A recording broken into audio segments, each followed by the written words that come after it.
our majority here would be 3 out of 5, and there's no other applicable laws that would change that. I know within our code, there was a section that said a majority is going to be considered 5 out of 7 of the council members, and so there's a few things that will be updated and need to be updated. But as far as the Utah code is concerned, our quorum here is 3 out of 5 would be enough to move forward with the meeting. So, if we had less than 3 of us here at a meeting, then that would not be considered an official meeting, correct? That's correct. So, on some of the advisory boards that you're on, we don't have to notice that as a commission meeting because there's no more than 2 commissioners on other boards within the county. Sometimes there's only 1, but there's never more than 2 that would constitute a quorum for this public body. So what about those when we are at USAC or UAC and there's all 5 of us there, or 4 of us? Yeah, and so we'll get to that next. Okay. Well, almost there. So the next one I was going to hit on is 3, convening. So that's calling together of a public body by a person authorized to do so for the express purpose of discussing or acting upon a subject over which that public body has jurisdiction or advisory power. So at UAC or something like that, you're not convening specifically to discuss something that you have jurisdiction over. You're just meeting for training, but it wouldn't be considered a public meeting for purposes of Open Meetings Act and having to notice it and so on and so forth. Okay. And so now jumping down to 6, this is where it says the convening, right, which would be the calling together of the public body. So convening of a public body with a quorum present, including a workshop or executive session, whether in person or by means of electronic communications, for the purpose of discussing, receiving comments from the public about, or acting upon a matter over which the public body or specific body has jurisdiction or advisory power. And so at a UAC meeting, you're not actually meeting to conduct county business. You're meeting there to discuss, a lot of things that are going on with the state, but it's not specific to the purpose of taking action that you have jurisdiction over. Okay. And so, and then B, it does say meeting does not mean a chance gathering or social gathering. And so, I was kind of thinking, when has that happened with the commission? And I thought of the Lincoln Day dinner. I think there were quite a few commissioners there, but it was more this social gathering. We weren't gathered together to discuss business. We were kind of spread out, sitting at different tables. And so a social gathering, even though you have a quorum that's present in the same room, it's still not considered a public meeting for purposes of this section. And then under subsection C, so yeah, B doesn't apply, or B2 and B3 don't apply, but C says meeting does not mean the convening of a public body that has both legislative and executive responsibilities, which this commission does, if no public funds are appropriated for expenditure during the time the public body is convened, and the public body is convened solely for the discussion or implementation of administrative or operational matters for which no formal action by the public body is required, or that would not come before the public body for discussion or action. So the funds, oh yeah. Go ahead, sorry, you finish your thought. I was just going to say the funds is the main trigger, right? Like if you're going to appropriate funds, then that is considered a meeting. That's not outside the scope of the definition. So this is where I have a little bit of, anytime I've ever met outside of this meeting anyways, that I can recall, I've never voted or appropriated funds kind of a thing, right? I mean, I guess I'm really confused because I've also been told, hey, I can only meet with 2 of you. Well, we're not appropriating funds. We're not making an approval. It's just a discussion. So you still can only meet with 2 of us, though. Well, No, It 'cause- it depends. So if no public funds are appropriated for expenditure during the time the public body is convened, Yes. so if that's not happening, I think it's this, Jared, that would apply. If it's something we're discussing with people that would come before this body eventually, right? B? yeah, so, yeah, I think, I get what That you're would saying. not Because then it come- says and, right? So that's the first one, and then it says and. The public body is convened solely for the discussion or implementation of administrative or operational matters that would not come before the body, or which no formal action is required. And so I came up with just a couple scenarios. You know, the first, right, if you're approving the contract, there's likely going to be some expenditure of funds, right? Not always. There could be, you know, maybe it's an interlocal agreement, but does an interlocal agreement have to come before the commission and be approved in a meeting, even though there's no funds appropriated? Yeah? 100%, every agreement should. Yeah, and that's not because of C1, because, yeah, there's no public funds appropriated, but it's an and because it's not in the disjunctive, it's conjunctive, you know, it has to be this and this. And the second part is, because the interlocal agreement requires formal action and would come before the body for discussion or action, then that's, you know, that's something that wouldn't be approved.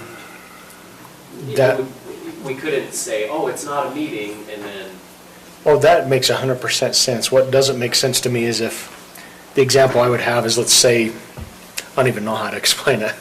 Let's say a developer comes in, says, hey, I just want to show you guys something that we're looking at. That's all they want to do is show us something they're looking at. But we can only meet with two of you. It's like, okay, well, it just seems like a pretty big waste of time when we're not making an approval. Money's not involved. you're saying that that's too restrictive, or you feel that that's too restrictive Yeah, because definitely.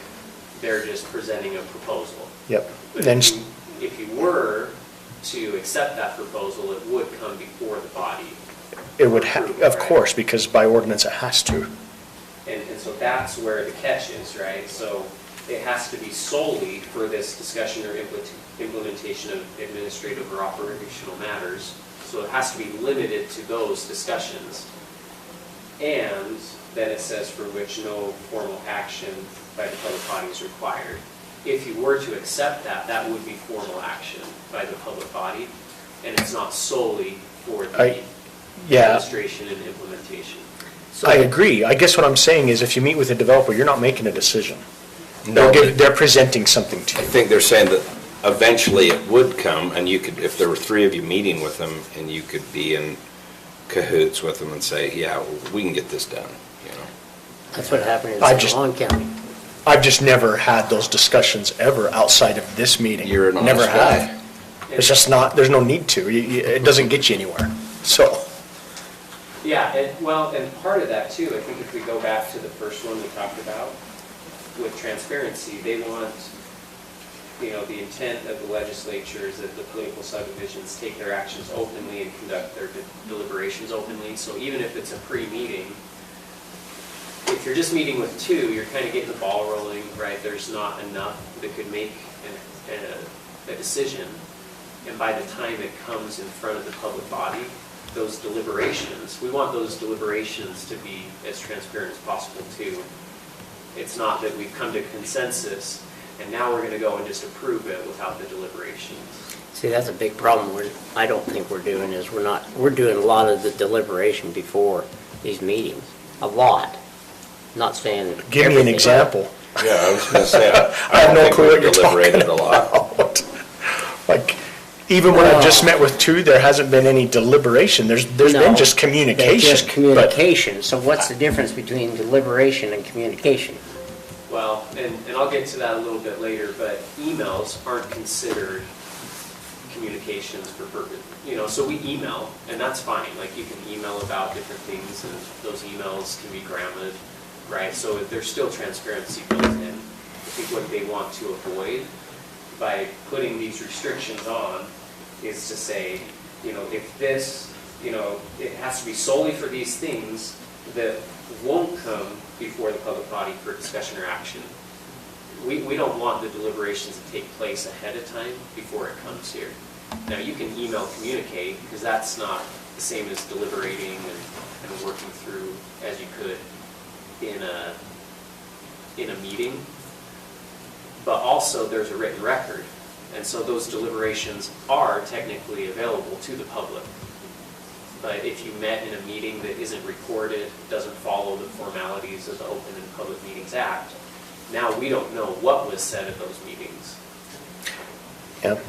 I guess the only point I'm making is I've never met with a developer with two of us, even with two of us, and even said anything about, I think this will work or not work. It's just, tell us what you plan on doing. Okay, bring it before the commission. We'll see what happens. Talk to Josh. We'll see what happens. But I've never say, yeah, that's going to work. Well, I have no idea if it's going to work or not. So it's just kind of a weird. It's still really odd to me. I'll follow whatever is told that we need to do, but it's really, really gray to me. And if it's gray, and you're like, well, I'm not sure if it's solely for this, then we are on the side of transparency, right? If it's something that may require formal action, or it requires that, or would come before the public body for discussion or action, then those things would not fit under C2 because it's not convened solely for that. It goes beyond that. And so if it's going to end up here, then we shouldn't be talking about it, when there's a quorum present. Yeah. Outside of a public meeting. Yeah. And I know what it means. I don't know. And, with the developer, there are some exceptions or there is a little bit of leeway where even if the whole commission wanted to do a site visit, there are ways that could be done. It just still has to be noticed. Public notice. And yeah. So for us to go on a site visit with with three of us, because I think we've already had that, haven't we? At least once. To go on a site visit, we have to publicly notice it even though we're not doing any action yes. and no deliberation. All we're doing is looking at it. I hope we don't meet. How do we know that there's no? I hope we don't see each other in the Home Depot one day, because I will fall to the ground. Oh, you better not. You two can keep talking. And we'll get to that, I'm because out. a chance gathering or social gathering, that's not considered a meeting. Hey, you guys are up here on the mountain at the same time I am, looking at this development? That's weird. So I was trying to think, well, what's something that's solely implementation, administrative, operational? What's an example that could be? And I think our management meetings that we have, each month, those we're just talking about. We're not really presenting something that would come before the commission. And so discussing teams, right, and its features, that's not considered a meeting here. We're just saying, well, this is how we can administratively communicate with each other and implement this software or this software to allow us to communicate better. So something like that, there's no decisions being made. Does that help, or Oh, an no. example of? No, not at all. Sorry, I'm good. I'm actually good. Okay. It's just you flip it around, ironically, and if I haven't implicated Robert yet tonight, but let's say Robert and I are talking to a developer. There's no way we could tell him, yep, this is going to go through. Like, even if it's not a quorum, I still am not going to do that because I have no clue. Like, why would you even do that anyways if you weren't in a quorum? Like, it's really And odd. I'm not saying that It's you would odd. do that. You just can't even meet with three of you on something that would come. I'm just saying two. Also, or one. I don't care. I don't care if it's three or two or one. Doesn't matter to me. You can say anything you want to that developer until it comes before our commission and we approve it. Yeah, it's all up in the air. And I agree with that with two or one. But the three would be a violation of the open. I get what you're saying, like practically, just because 3 agree at the time doesn't mean it will be approved in a public meeting. All I'm saying is, I think it's actually a violation if it's 2 or 1, not per code, but per ethical, because you can't do that anyways. You can't approve something And I until agree it's with that brought before too. here, so. But this is just the baseline for Agreed. all of Utah to say, if it's something that will require formal action or would come before the public body for discussion or action in the future, then it's considered a meeting. It doesn't fit under the non-meeting definition. So we better break up our restroom breaks. Yes, we better, because it could eventually come before us and voted on. 2 at a time in the restroom. Or just don't discuss it. You're gonna have to All right. limit your trips. You good if I move on? Yes. There's, Sorry, Garrett, I didn't there's mean to. 14 more pages. So the training, it is required annually. You see it says, so the presiding officer, so that would be Mike, right? He's ensuring that you get an annual training with the requirements of this chapter. Sometimes you can get that at UAC or other meetings too, but we're at least covering that here. So this section, meetings open to the public. If in doubt, I would just, basically just say it's generally open. Almost everything is open. There's very few times where we could say this is not considered a meeting. And if it's a meeting, then it has to be open, except when it's closed. And we'll go over those sections shortly. So in section 2B, it talks about, these executive or workshops. It can be held only at the location where the public body is holding the regularly scheduled public meetings. Where are you at? So 2B, Page what? it's on page 4, top of page 4. Okay. And so it does give exceptions of where you can do, you can do, so under B2, for example, it says, unless any of the meetings held on the same day is a site visit or a traveling tour, and in accordance with this chapter, public notice is given. So you have to hold your workshops and executive sessions here, where we hold our regular meetings, except under these exceptions, and typically I don't see any of these other exceptions applying. I don't think since I've been here, but if you wanted to do a site visit, like you mentioned before, Blaine, that you could do that as long as you notice it under the requirements of the chapter. Okay, so if we're trying to hire somebody, that, we shouldn't have to have it be a public notice that we're hiring or that we're interviewing individuals. We shouldn't have to conduct the interviews in a public meeting, That's what I would hope. but they're open, which means we don't have to notice them. But they're open, we always have the door open because Right. people can come in if they want to come in, because that's just administrative. It's not something that comes, we don't have to bring it to the council, the commission, in order to hire. And so it's open, but it's not a noticed, it doesn't have to be a noticed meeting. And it could not be closed, which we'll get to that as well. Correct. Yeah. So, moving on to Sounds like some great areas. 52-4-202, this is public notice of meetings. And as far as I can see, we're complying with everything. This will be good for you, Julie, too, but we have to give at least 24 hours public notice, and it has to have the agenda date, time, and place. 2A talks about if we know our schedule in advance for a year, then we notice it once a year, which we passed that resolution in January saying these are our dates that we're doing. We did change, one in July that would have been on the 4th of July to be on the 11th, so we've already done that for the year, and we'll continue to do that. Subsection 3A, we have to post a written notice at our principal office and on the Utah Public Notice website, which we do. And then we also have to provide notice to at least one newspaper of general circulation within the geographic jurisdiction of the public body or a local media correspondent. And then it actually references Utah Code 63A-16-601. And without going through all those details, we do comply.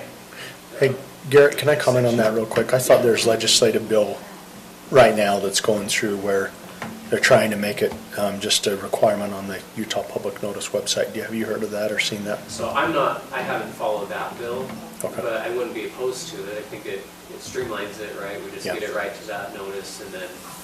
Don't have to, yeah. But that would be the bare minimum, I think. I think they'll still include, If available, yeah. or something like that.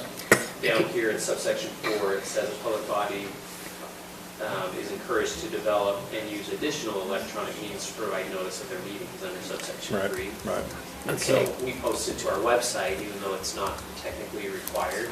right. We'll post it to our website, we'll post the agenda, the packet, all of that, just to, to be more transparent. Okay, so Garrett, on Yeah. on A, it says we have to do it in at least one newspaper of general circulation. That's costly. Or a local media we correspondent. notify, yeah. a So local does that media. classify our website? Well, Because we're not going to publish every one of those. That would cost our county more than we bring in. and there's an Virtually. exception below, but under 63A 16601-4D, it talks about if a local media correspondent is getting notices under the Utah Public Notice website, then we satisfy that requirement. And so we have a media correspondent that's getting those notices, and so we're at least complying. So what is our media correspondent? I can't remember, but. Oh, so it's through the Utah Public site. It's a local, I mean, at one point it was Mauricio, I don't recall right now, but Leslie, we've reviewed the code together just to make sure that we're still complying. So I don't know who it is, who our local media correspondent is at this point. Because we don't have it. What is that? All we have is we send it to, Julie sends it to Jeremy. Jeremy puts it on the website. She takes care of the public notice one as far as the state site. And I don't know where else to put anything because I'm not going to pay for the newspaper ad to. But what I'm saying is there's an exception under 63A 16601-4D where we can have a local media correspondent get the automatic notifications when it's posted by Julie on the Utah Public Notice, and that fulfills the requirement. Okay, If they do it, it's okay. okay, all right. I just don't think we're following that part of the law. It goes out, it's posted, and then you add to the packet later. Do we need to then, because like tonight, there'll be a few things added to the packet that they didn't get. Should that then be reposted with everything in it? So the packet, you mean documents, supplemental documents to the packet? No, because this is just posting the agenda, right? This is the notice of the meeting, and what's required is the time, the agenda, the date, the time, and the place. It doesn't require the supporting documents. We just, as a county, are trying to be more transparent, and so we're including things that aren't required by the bare minimum of the state code. But if we change the agenda, then absolutely it has to be re-noticed, and it can't be within 24 hours before the meeting. So under 5A, it does talk about emergency meetings.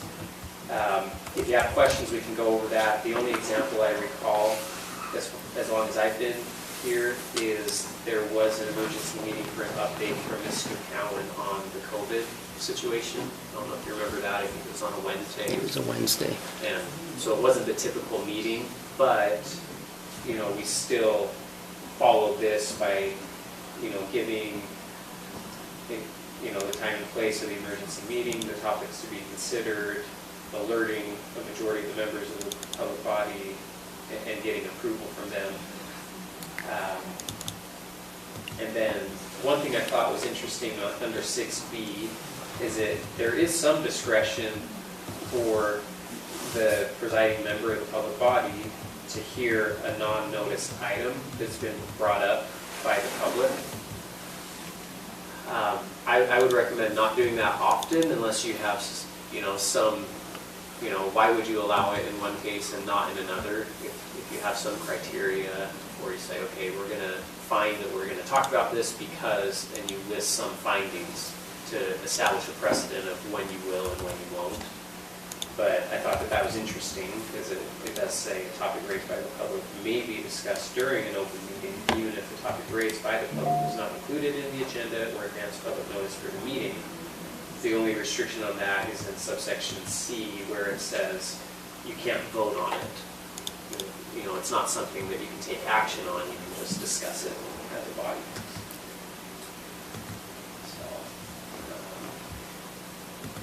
Anyway, I'm going to move on unless there's any questions. So the minute requirements and roll call voting, this is in 52-4-203. And so, Julie, for you again, written minutes shall include date, time, place of meeting, names of members present and absent, substance of all matters proposed, discussed. So we typically follow all this.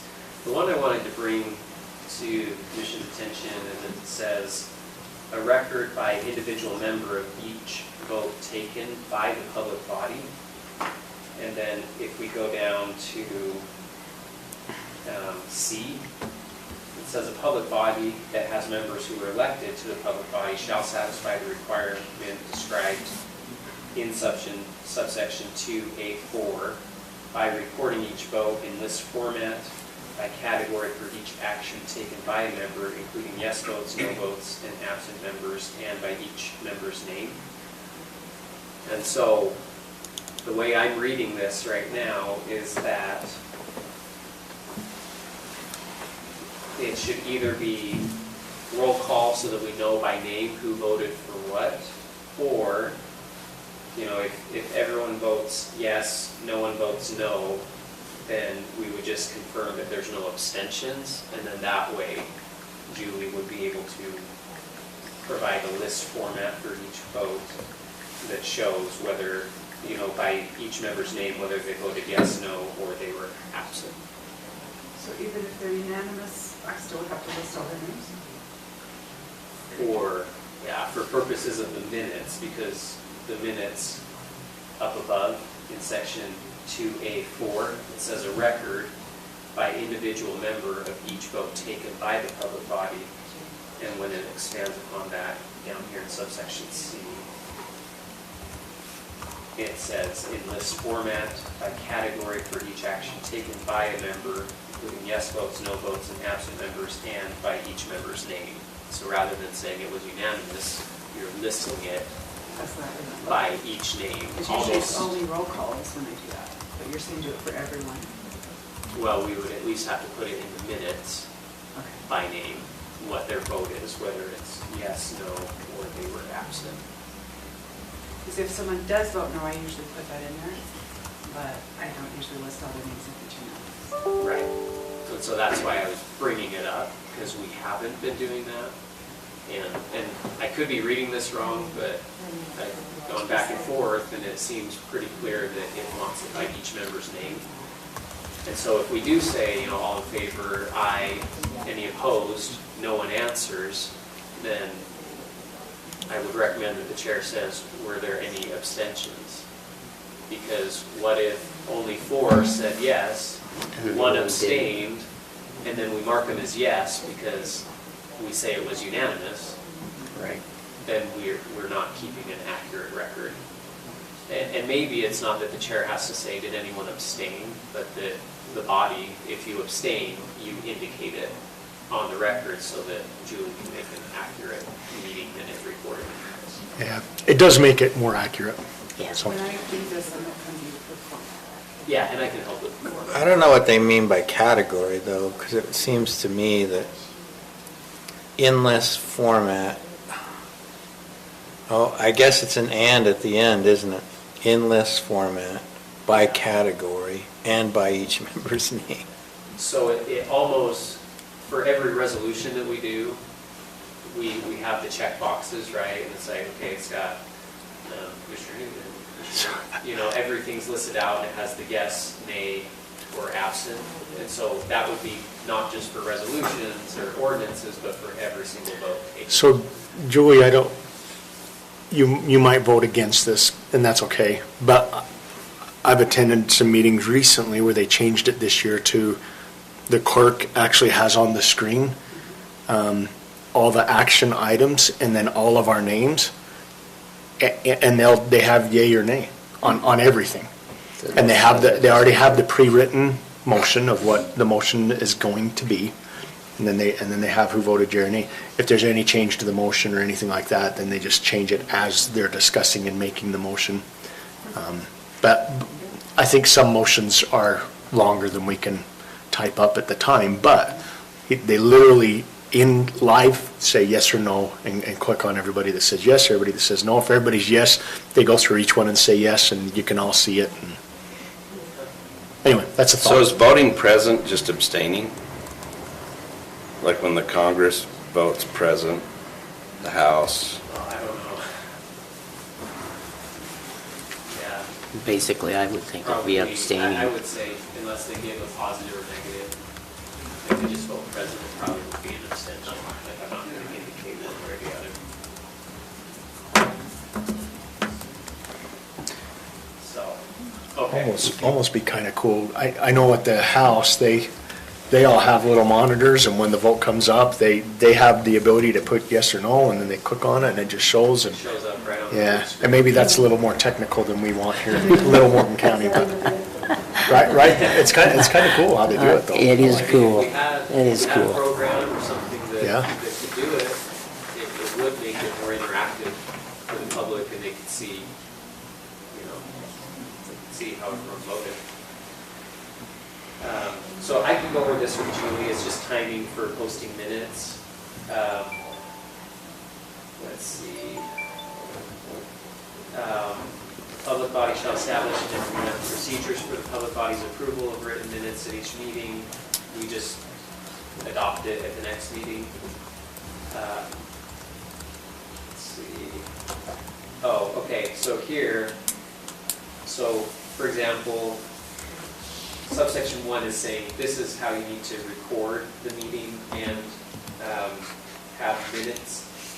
It does say a recording is not required to be kept of an open meeting that is a site visit or traveling tour if no vote or action is taken by the public body. So if you ended up noticing a site visit, you wouldn't have to record that whole meeting, the whole site visit, unless you were going to take a vote or action there. Okay, our favorite discussion, right? Closed meetings. So these are the basic requirements for the closed meeting. Anything, so B through the rest of this section doesn't apply, so I've highlighted at least subsection 1 that applies. So a closed meeting may be held if a quorum is present, so at least 3 of you. The meeting is an open meeting for which notice has been given under subsection 52.4202, and 2/3 of the members of the public body present at the open meeting vote to approve closing the meeting. So I know there's been debate on percentages. Yeah. Does 2/3 mean 4 of us need to be here? Is it 3? 4 of you, if 5 of 67%. you were here, then 4 of you would have to agree to close the meeting. If it was a simple majority to close the meeting, 3 of 5, then you couldn't close it. Right. If you had 4 members present, then you'd need at least 3, right? I mean, that would be the majority. If you had 3 members present, 2 out of 3 gets you there. So if Matt and I don't want Blaine to go in a closed meeting, we Then you got don't it. know, and you can't, and then That's you won't amazing. know. Did you hear that, Blaine? That's a lot of power. Just wait. I'll do it on you, too. So,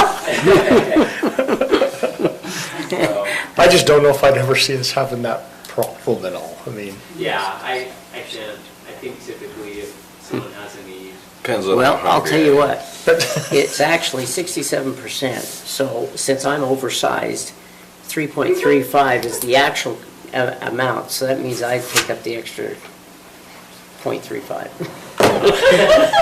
It sounds like Kroger math, so. But what I'm saying is because we got. I don't think you have to buy 2 airplane 60%. seats, see?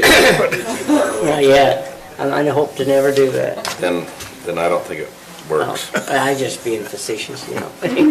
So, and we already know this, but we can't pass an ordinance, resolution, rule, regulation, contract, or appointment in a closed meeting. We can't take a vote in a closed meeting except to vote on a motion to end the closed meeting, which we pretty much know all that already. This one, though, especially for Julie here, says the following information shall be publicly announced and entered on the minutes of the open meeting at which the closed meeting was approved, the reason or reasons, the location. So this was interesting, the location where the closed meeting will be held. Let's just say we're holding the closed meeting here, in the commission room, just to make sure we cover that. And then the vote by name of each member, either for or against the motion, and that's how we do the roll call. So the only addition is when we're going into the closed meeting, just to acknowledge on the record that we're meeting in the commission room, just to make sure we comply with that. All right, the purpose of the closed meetings, these are the likely reasons. If I didn't highlight it, then it doesn't apply because it either is a legislative committee or some other committee that's not the commission. But, discussion of character, professional competence, or physical or mental health of an individual, collective bargaining, pending or recently imminent litigation. I think that you're all aware of what those are. I could use that list. Yeah, and so, and I can send this to you as well, and so you'll know the highlights. So there's going to be something we'll discuss shortly for subsection 1A, which is character, professional competence, physical or mental health. It also applies to F, which is discussion regarding deployment of security personnel, devices, or systems. But, discussing commercial information. These ones are unlikely, but could apply to the commission.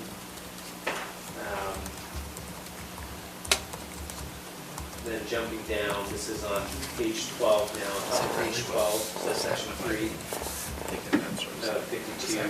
52-4205. It says in the closed meeting, a public body may not, and this is to Robert's point earlier, you can't interview a person applying to fill an elected position, you can't discuss filling a midterm vacancy for an elected position, and you can't discuss the character, professional competence, or physical or mental health of a person whose name was submitted for consideration to fill a vacancy, an elected position.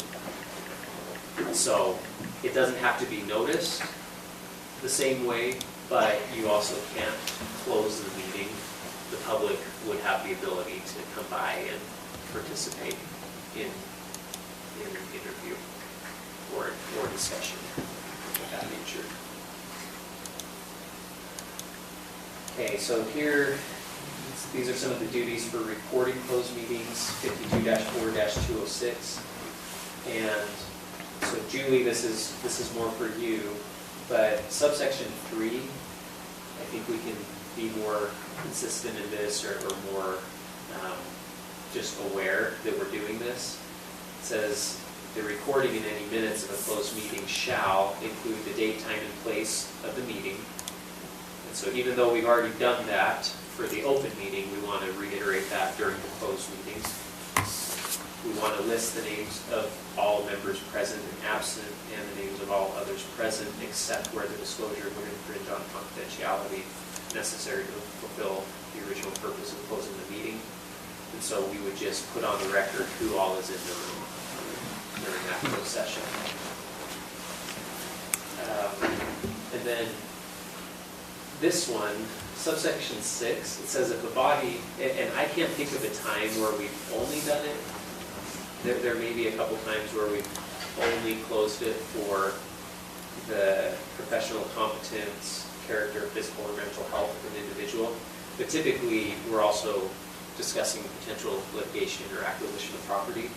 But if we close a meeting exclusively for the purpose described under subsection 1A, which is the character, 1F, which would be the deployment of security personnel, devices, or system, or 2, which doesn't apply to our body. So 1A or 1F, then we actually don't record that meeting, but it says the person presiding shall sign a sworn statement affirming that the sole purpose for closing the meeting was to discuss the purposes described under 1A or 1F, and the provisions of subsection 1 do not apply.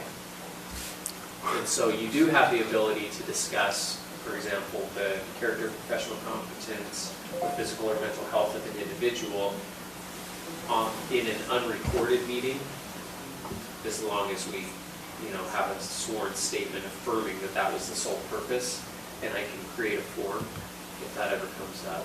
But like I said, typically we have multiple items. It's not just solely for that discussion, but if it does, But if we have multiple items and there is a discussion about that, then we can record. then you have to record, yeah.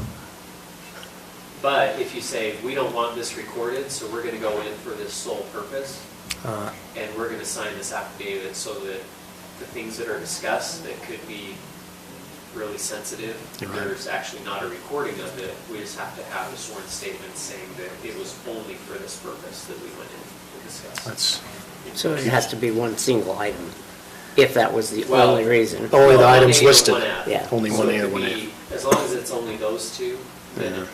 but if we included 1B or 1C, then we Okay. can't, this option isn't available, it would have to be recorded. Okay. All right, so electronic meetings, and we're about 10 minutes away from the hour mark. I just wanted to highlight this, so this is one of the new, it's a little bit newer. The 52-4-207, it does allow electronic meetings, but it says a public body may not hold an electronic meeting unless the public body has adopted a resolution, rule, or ordinance governing the use of electronic meetings. And I'm unaware of that, and I don't know if we've ever. There is one. Yeah, I Do we was have gonna say, one? didn't we Okay. have it Do you know if we've ever conducted electronic? during COVID, did they? No, the only thing they participated electronically. Well, during COVID they did. I remember watching it. Yeah, you couldn't come in here during Yeah. During COVID, okay. So maybe it has been applied. I don't think since I've been here that we've applied this, but I can try and track down that resolution, rule, or ordinance. Just know that it's available, and if you ever wanted to, just, let's make sure that we're following whatever rules were passed by that ordinance. So, okay, now down to page 14. Can we do an administrative meeting that way? Just on a Zoom call? Yeah, or- because that's technically not a meeting that's Okay. subject to this act. Yeah, as long as it's administrative and it's solely for that and it's not an item that would come later on in front of the body. All right, so 52-4-208. It kind of closes the loophole. So basically it's saying, it doesn't apply to a chance meeting or social meeting, but you can't use that chance or social meeting to circumvent provisions of the chapter. That's our Home Depot And that's the meeting. Home Depot one that I said we get to, is like, we just ran into each other. But then if you start talking about things that would come before the body, then you'd be violating it. So it's like, hey, we didn't plan this, we didn't notice it, because we didn't plan it, but you're restricted on what you. But we just approved all the items on the next commission meeting. Yeah, yeah, exactly, the packet hasn't even gone out. So, okay, all right, getting there, so the electronic message transmissions, I think this might have been to Blaine's point of, sometimes we communicate or deliberate before the meetings, but it's not, it's in something that's recorded that is subject to grandma, right? So this is just saying that you're not restricted from transmitting an electronic message to other members of the public body at a time when the public body is not convening in an open meeting. So that's why you can email freely. All right, disruption of meetings. That's the two quick claims. You know, if it's a highly contested issue, sometimes we have a deputy here, and this allows removal if they're willfully disrupting the meeting and ordinary conduct is seriously compromised. So there are actions that, so if you make a decision, it can be voided by a court if the rules weren't followed, if the Open Meeting Act hasn't been followed. And so let's say that we notice, you know, it was less than 24 hours, it was an emergency situation, and so we sent out the notice, but it went out at 5:01 instead of 5 or whatever, so that we were late. Technically, any actions taken at that meeting could be voided. So just keep that in mind. There are some limitations on when those suits can be brought, but you know, we just want to make sure that we're complying. So the enforcement of the chapter under 52.4303, it says the Attorney General and county attorneys of the state shall enforce this chapter. So, you know, I just, as I'm listening to different things, or if I become aware of anything, then I'll just make sure that we correct it and make sure we're complying with everything moving forward. So challenging a closed meeting, this is 52.4304. So, you know, lawsuits can be brought to challenge closed meetings. And so, let's say that we were having a closed meeting and we went beyond the scope of the reasons that we were supposed to have that closed meeting. Someone challenges the closed meeting. Well, a judge would review the recording or written minutes in camera, like just in their own office, so privately, and then the judge would decide the legality of the closed meeting. And then under 2A, if the judge determines that we did violate, then the case will be dismissed without disclosing anything. Under B, if the judge determines that the public body violated the closed meeting provisions, then the judge shall publicly disclose or reveal from the recording or minutes of the closed meeting all information about the portion of the meeting that was illegally closed. And so we just want to be careful that when we go into closed meetings, that we limit the discussion just to those items that were identified for purposes of the closed meeting. And then the last thing is that criminal penalty for a closed meeting violation is Class B misdemeanor. And we probably have to refer it out to a different prosecutor since I'm the only one here. But this one, you know, Class B misdemeanor, it's up to 6 months in jail, up to $1,000 fine. So, you know, it is something. It's not prison worthy, but, and I think actually one of the commissioners recently sent out an article, it might have been Robert, about some other counties that are kind of going through some of these issues right now where they felt like they violated the Open Public Meetings Act. Right. And so we just want to make sure that we're complying and doing everything we can to check all the boxes and not giving any reason to void any decisions made in the open meeting or release a record of the closed meeting that we intended not to be public. So that's the end of the chapter, and I know that was kind of boring, and maybe next time I'll try and come up with some videos to show or something that Do attorneys do that? show. Videos? Yeah, spice things up. Yeah, I mean, I Typically could have made it a little more Actually, exciting, but we covered a lot. Yeah. So- We did It was cover good. it. Just bring a drink, when it's dry, Okay. for us each. Any questions? Anything we covered? No. There is a video out if you wanted to get it. We've seen it many times, but it's very short. 34 minutes long. It's 30, 34 minutes long. 34 minutes. Somewhere around there, 34, 35. Okay. So anyway, you guys need a recess before you, I do. okay. Go ahead. If you ever need to ask him. We'll start when you get back. An hour, or what, how long? No, I'm gonna give you 2 or 3 minutes. Oh, I needed a nap. Okay, well, I need that too, so let's get done.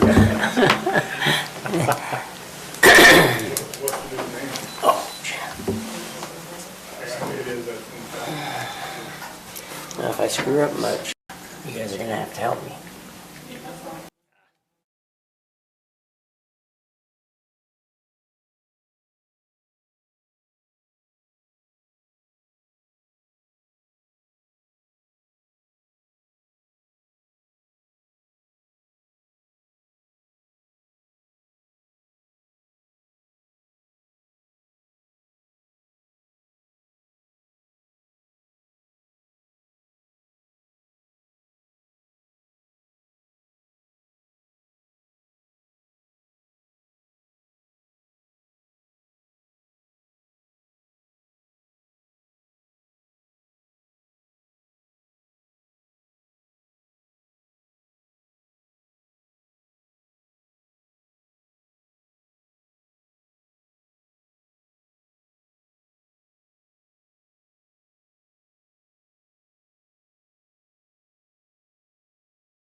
Yeah.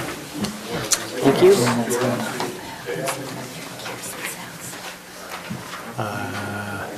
I thought it was that gentleman that was involved with, Riverbend Bar Milton. yeah. Trevor Dalton. Yep. Okay, where's Matt? He signed it. Yeah, he signed it. He's got it. I can ask, so my brother lives up with my dad, I can just text him and say, hey, do you know anything about it? Depending on how much time we have. It's just, somebody called me about He should get primary residence. what he could do in his property. And he's And telling this us. is what I'll ask Robert, because I have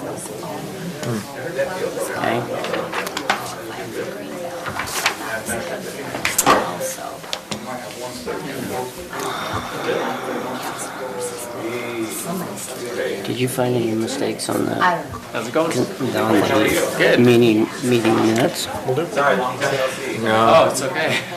Sometimes that's a good thing. There's a couple I saw, No but news can be good news, right? So I'm married to his uncle. Everything good in Canada?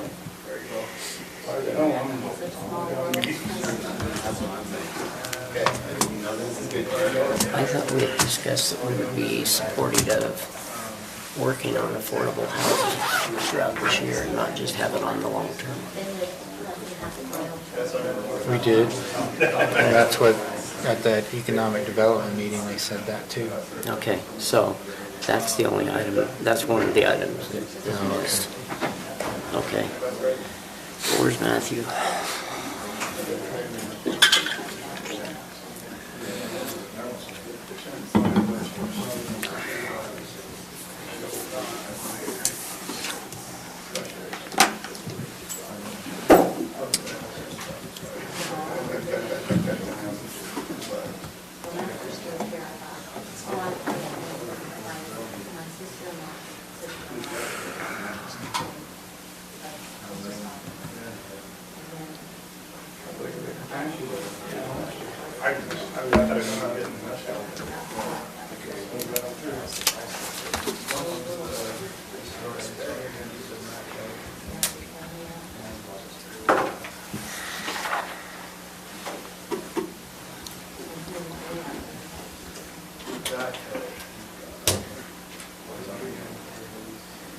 kids join them.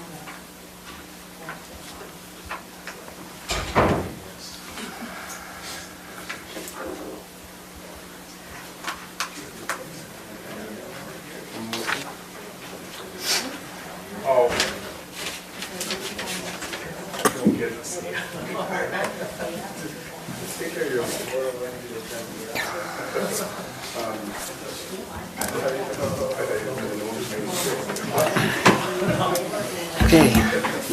All right. Let's begin tonight. This is the Morgan County Commission meeting of February 7th. We're starting a little after 5. Mike Newton is on his way here. He will be here later. We don't know exactly when, depending on his airplane flight. So I'm going to be taking over, and let's hope I don't screw up too badly. Okay? Tonight I've asked Jared Anderson to give us an invocation, a moment of reflection. Dear Heavenly Father, we're grateful for this opportunity we have to meet this evening. We're grateful for the freedoms that we have. We're grateful for those who have served our country, current and past, that we've been able to have the freedoms that we enjoy daily. We're grateful for the first responders. We're grateful for, in particular, our Sheriff's Department, our EMTs, those that are willing to serve and respond to the needs of our county citizens.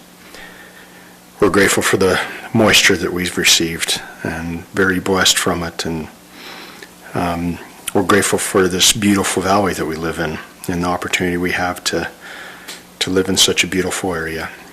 We do ask a special blessing at this time for those in the Turkey and Syria area with the earthquakes that they've had, that they will somehow, some way find peace in the chaos that they're involved in currently.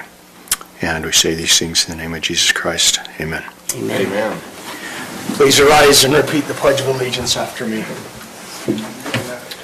I Pledge allegiance to the flag of the United States of America and to the republic for which it stands, one nation, under God, indivisible, with liberty and justice for all.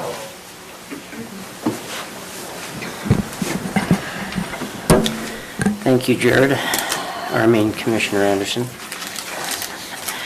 All right.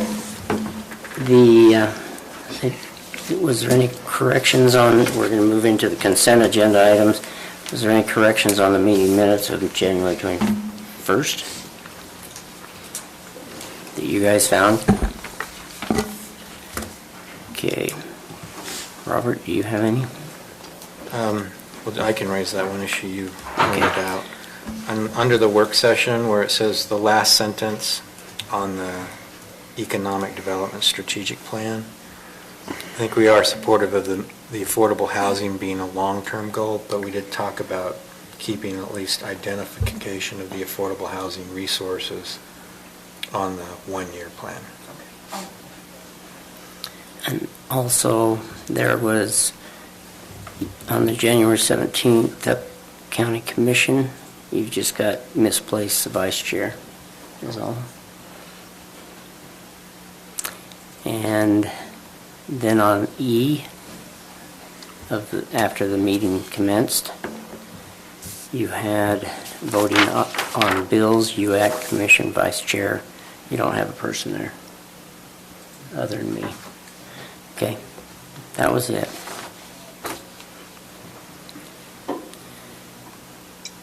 Oh, yes, down at the end, you have on page 4, you've got commissioner comments, and then we went into closed session. Where is it? And you've got it doubled. Went into closed session for the purchase of or exchange of real property. And then you have Commissioner McConnell motion to adjourn right after the roll call. And then you go back in And there's nothing there that tells us we went back into regular session so we could close the meeting. Okay? Mhm. Okay, moving on. Can I have a motion to accept the consent agenda on that item? I'll make a motion that we approve the meeting minutes for January 21, 2023 with the changes noted. Second. We've had a motion to accept the approval of the January 21st, 2023 meeting minutes, meeting minutes. Motion by Commissioner McConnell, seconded by Commissioner Anderson. Any more discussion? If not, let's vote. All in favor? All in favor? Aye. Aye. Any opposed? No abstentions? Motion passes. Okay. Next one, is there any commissioner declarations of conflict of interest on tonight's meeting minutes? Or meeting? Seeing none, we'll move on. Public comments. Now is the time for the public to come before us and make comments for, so that way they can present something they want to discuss, unless it's something that will be discussed later, and you're part of that, part of the discussion. So now is the time for you to do that. I don't have like a public comment, but Chris Aramoto is here for the Dome project along with Reese. It is Chris's wife's birthday today, and I think Reese has an appointment. Is there any way we could move that agenda action item to the front of the actions so that we can get this on his wife? That would be appreciated. If not, that's understandable. Thank you. What's the procedure on that? Can we move it from number 10 up to number 1 or number 2? Is it 10? It's not number 10. Yeah, it's not 10, it's number 9. There you go. Yeah, we can. Okay. We don't have to have a motion on it or anything, do we? Okay. If there's no public Oh, yeah. comments, I'll make a motion. Any more public comments? Okay. Can I have a motion? Mr. Chair, I'll make a motion that we move item 9 under the action items to the first position for action items. Okay, do I have a second? Second. There's been a motion to move item number 9 to number 1 of the agenda tonight, and seconded by Commissioner Anderson. Can I have a vote? All in? All in favor? Aye. Any opposed? I didn't vote, but yes, I voted aye. Okay. Okay, so there are no presentations, so let's move on to the action items. Let's go to number 9, which is now number 1, and let's have you guys come up, and then I will talk on it.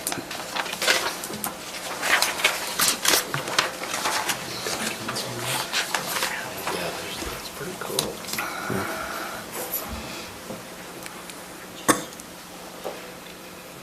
Okay, I'll just start it for you guys. Yeah.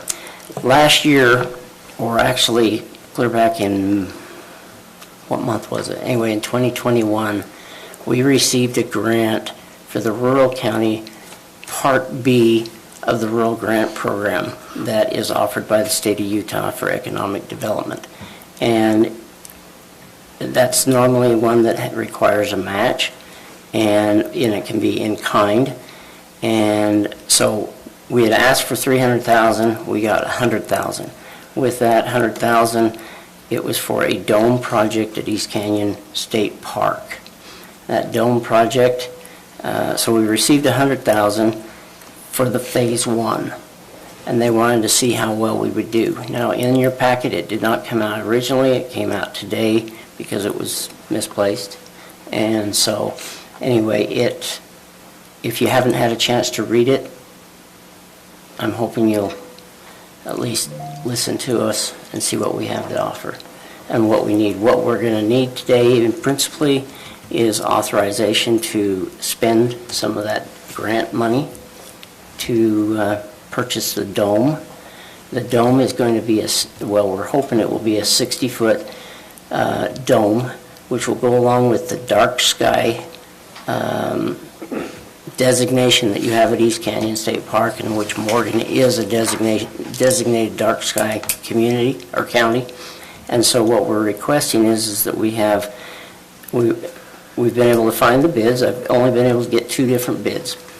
And I'm going to let Chris talk on that one about that and what he has found, and James.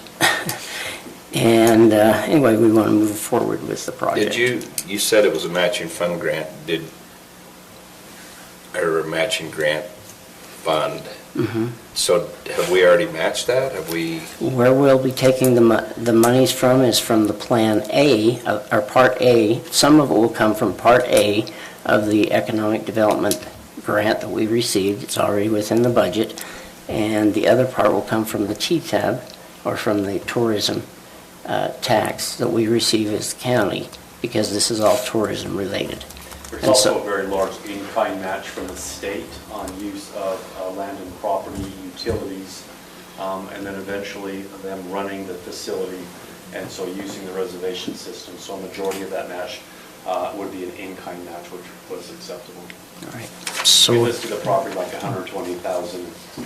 That's Are- not remotely close to what the value of the in-kind is. so are all the numbers in the grant documents usually, when you say you're doing in-kind or wherever percentages you're getting those monies from, you've got to tell them exactly what it is? Right. And so I'm guessing that's already been That's submitted? already been submitted, and they saw the original amount, and then they saw the revised amount, which James has already done for us.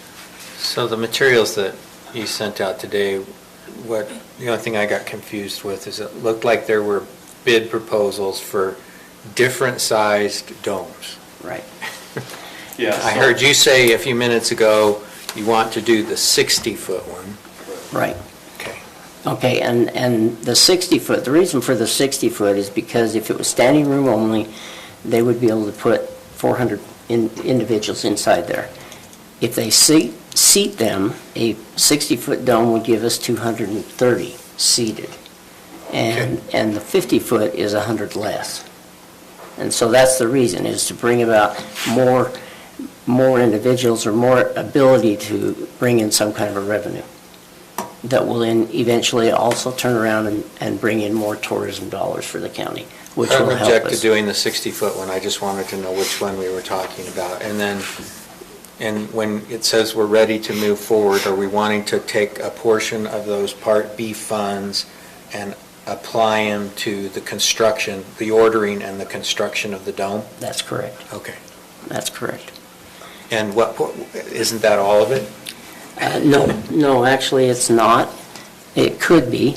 By the time you prepare the site and The you have site to put in and the the deck, dome. and then you order the 60-footer, and then there was one proposal I thought that looked, it was like windows and doors, which are add-ons, I guess. Right.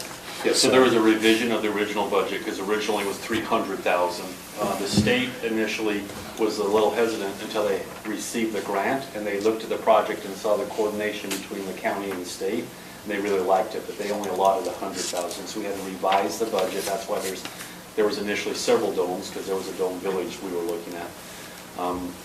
And so in that revision, that's why the budget shrank down to the 100,000. The TTAB board has also allotted some dollars to assist in some of those costs. But the first $100,000 will probably be spent in purchasing the dome, foundation, decking, and construction. And then additional costs hopefully will be borne out through the TTAB for heating, air conditioning, and amenities within the facility. Did that answer your question?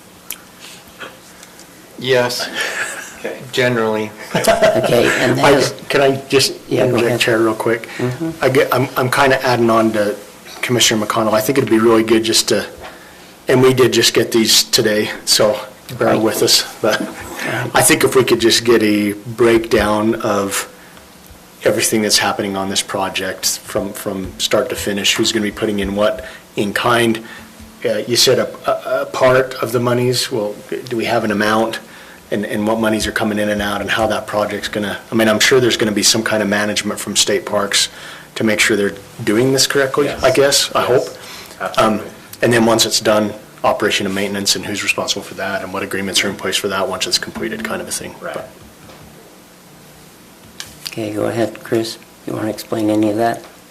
Well, obviously, the state park, when we had the opportunity to hear about this plan, we were excited about it, and we ensured that, obviously our regional as well as the directors of state parks knew about this project and the opportunities that it would not only bring to us at the state park, but with the county as well, right? This, the Geodome project was born because of meeting space, essentially, right? We don't have a lot of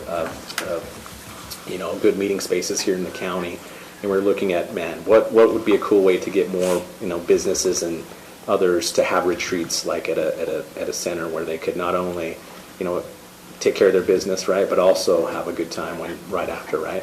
That's where the Geodome project bore out of. And one of the ideas as far as when the Dome project was proposed to us is that, the maintenance, after it was put in, that the park would oversee all of the maintenance, the reservation systems, everything that it would take to basically run that facility at that point. So That would be somewhat under the umbrella of the system they already have, which is where they rent out yurts and other facilities. it's what we do, right? So On the state park. it made a lot of sense. And will it be able to be used year-round, heat-wise? Yes, that's the plan, right? If we're going to get the most bang out of our buck, we want it heated, and so to ensure that we can, keep people up there year-round. Yeah. Obviously, when in the wintertime, there's still plenty of activities to do at the park, just like there is in the summer. Just kind of depends on what. Your time's up, go sit down.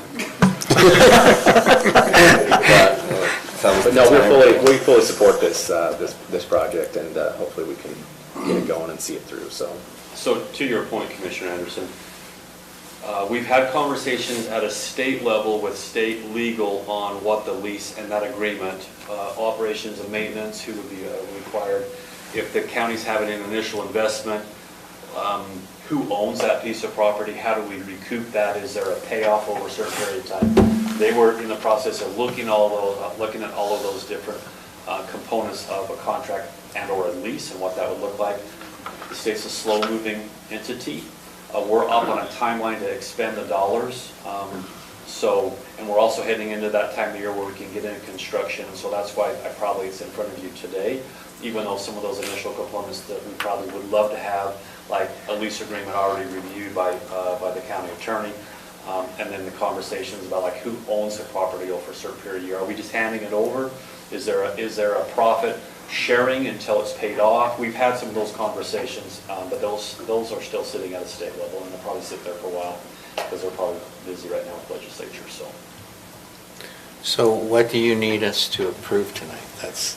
It would be approval of starting the process of expending a portion or all of the $100,000 that was given to us in the Part B, so we can get the project started. It's hard for us at this point to probably give you some of the very specifics on construction costs because we haven't put out an RFP because we don't have the money yet to start that process.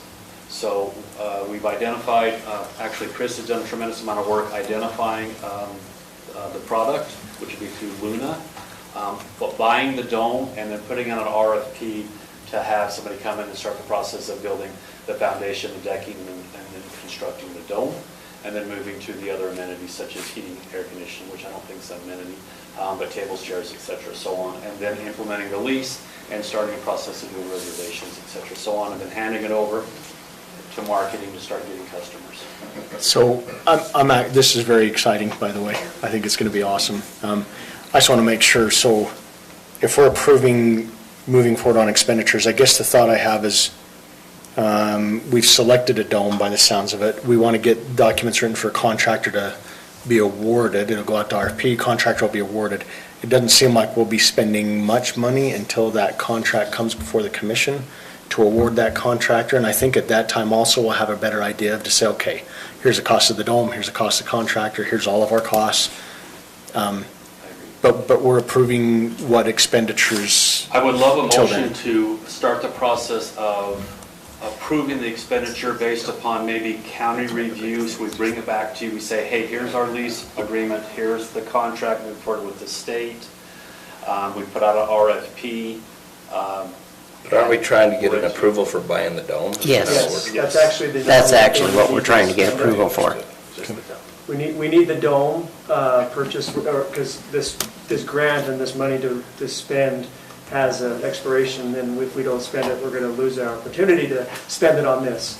Also, I think that allows us to go after other grant opportunities to do the other things. There's landscaping and there's other engineering and all of that, which can get wrapped up into some other rural outdoor recreation grants and so on. And there is enough in the TTAB fund to do additional work as well that we can also bring back to the commission at that time. But the dome itself Basically, is the what we need. $80,000. We need that money approved so we can get the dome ordered. Right. I like that. And it's a 60-footer. Yeah, Sorry. I was going to just say that the Pacific domes, they went from $50,000 up to $172,000. Overnight almost. Overnight. Overnight. It was actually in 2 weeks time frame back in Sounds August. like we're in the wrong business. And so Luna, we found Luna as another dome company, and they have the same product, or not the same product, they've got a better product in my opinion, and they've been able to do it, and they're going to be able to do it for, I think it's $72,000 for the 60-foot dome. And they're going to actually make it a little bit better than what Pacific would have done. They're putting insulation in it, and it's... And it looks like La Luna. Let me go back to just a little bit more on this dome project.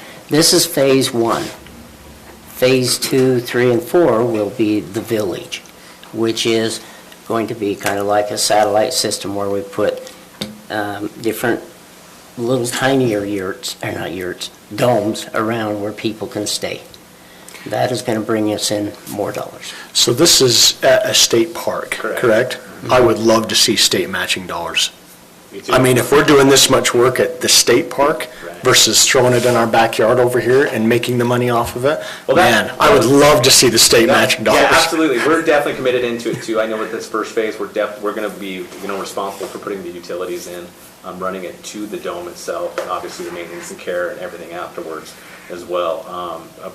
Yeah, I know when we initially started looking at opportunities and places to put it, with East Canyon having so much public land basically there, it was a match, I think, that worked out well for hopefully both of us. But you're right, there's And opportunities. again, I think the match is the property, the partnership, to be honest with you, the reservation system, them taking all the maintenance, doing all, the maid, et cetera, so on. There's a huge investment that's probably almost equal or more that the state's putting on right out of the gate. And then when we get a viable product, we have data saying that this is, a success, then we can go back to the state and say, let's build out the rest of this, and let's get some matching dollars, and that's when we can have some. Yeah, and just one other thing that made this grant so appealing to the committee itself is just because of the location and the opportunities it presents itself, not only just for the meeting space, but the, being up a little bit higher up in the mountains and having that, that viewscape, and obviously the opportunities right next to the lake as well, so. I think we got a new place for commission meetings. Yes. Not yet. You ready for a motion? I'm ready for motion. I make a motion that we approve the expenditure of the Rural Opportunity Grant Part B program funds for the purchase of a 60-foot dome from Luna and other expenditures in connection with identifying a contractor to complete the project. Second. It's been motioned. A motion by Commissioner McConnell, and I don't want to repeat it because it's so long, but it's for the expenditure of using the funds, the $100,000 grant funds, to be able to put in the dome project, and it's been seconded by Commissioner Wilson. Do I have any more discussion? Hearing none, we'll have a vote. I'm in favor. Aye. All in favor. All in favor. I keep Aye. forgetting that one. Aye. Aye. It was unanimous. There was So that motion has been approved. Thank you. Thank you. Tell your wife happy birthday. What do I It do? is, you gotta get going. We'll remember this. The next meeting, you can't use that again. Thank you. Thank you, Garrett. I was just going to say, for the record, you can also acknowledge that Commissioner Newton is absent, Oh, that's correct. even though, hopefully Julie will put that in the minutes, but we can put that on the record. Okay. For the record, even though I thought I said that to begin with, but Commissioner Newton will be coming in shortly, hopefully. He's much better at this than I am. Okay, Well, so let's, and what I meant was just for that vote, because we Oh, have for to that vote. indicate who votes Oh, yes, that's right. no, and who's absent. And so, until he gets here, let's just indicate that he's absent I thought he was for the going to record. be on the phone, he said. depending on when he got in from the airplane. And he hasn't texted me, has he texted you guys? No. Nope. Okay. All right, let's move on to item number 1 on the agenda, which is Fire Marshal Dave Rich, discussion and decision on requesting a change to the code to allow for hammerhead turnarounds. Thank you. First of all, I'd like to just say thanks to the commission for all of the support they give the fire department. We've made some great strides there in the department in the last 2 or 3 years, and we're in the process of making more. So, at the present time, the county does not have in their ordinances or code provisions for a hammerhead turnaround. You've got a paper there in front of you that, oh, it's you, Garrett, sorry, that shows a hammerhead, something that we'd like to try and do. One of the things about this, I'd like to say that this is going to be on private roads or lanes that are private, that the county will not have to do any maintenance, snow removal, or anything of that nature on it.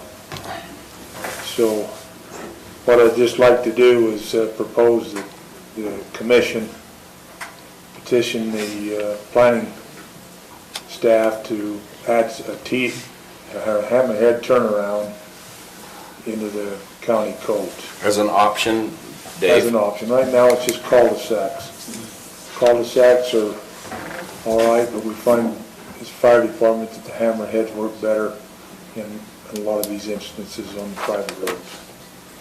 Are you open to either the 120-foot or the acceptable alternative? Either one. And we could provide for both in the code? Yes. And it'd be all of section section D 103.1, Point 1. .2, .3, .4. Do you want to add those also, or do you want to just do? Well, currently they have the cul-de-sac on their records. This that I'm presenting comes from the IFC Appendix D, in which the county has already approved for all of the appendices in the IFC. We just need to have it in the county code, and just those 120-foot hammerhead or the alternative there will be sufficient for what we're looking for. Yeah, I think that table 103.4 describes a little bit more on your distances, right? But Yes. And so this is not on ground that is going to be turned over to the county? Private roads. it's a private road, like a private driveway. Usually, frequently they're temporary. So if they're at the end of a subdivision plat, you put in a hammerhead for turnaround, and that's not a part of the public right-of-way. That'll Eventually, the center part of it becomes, but. Yeah.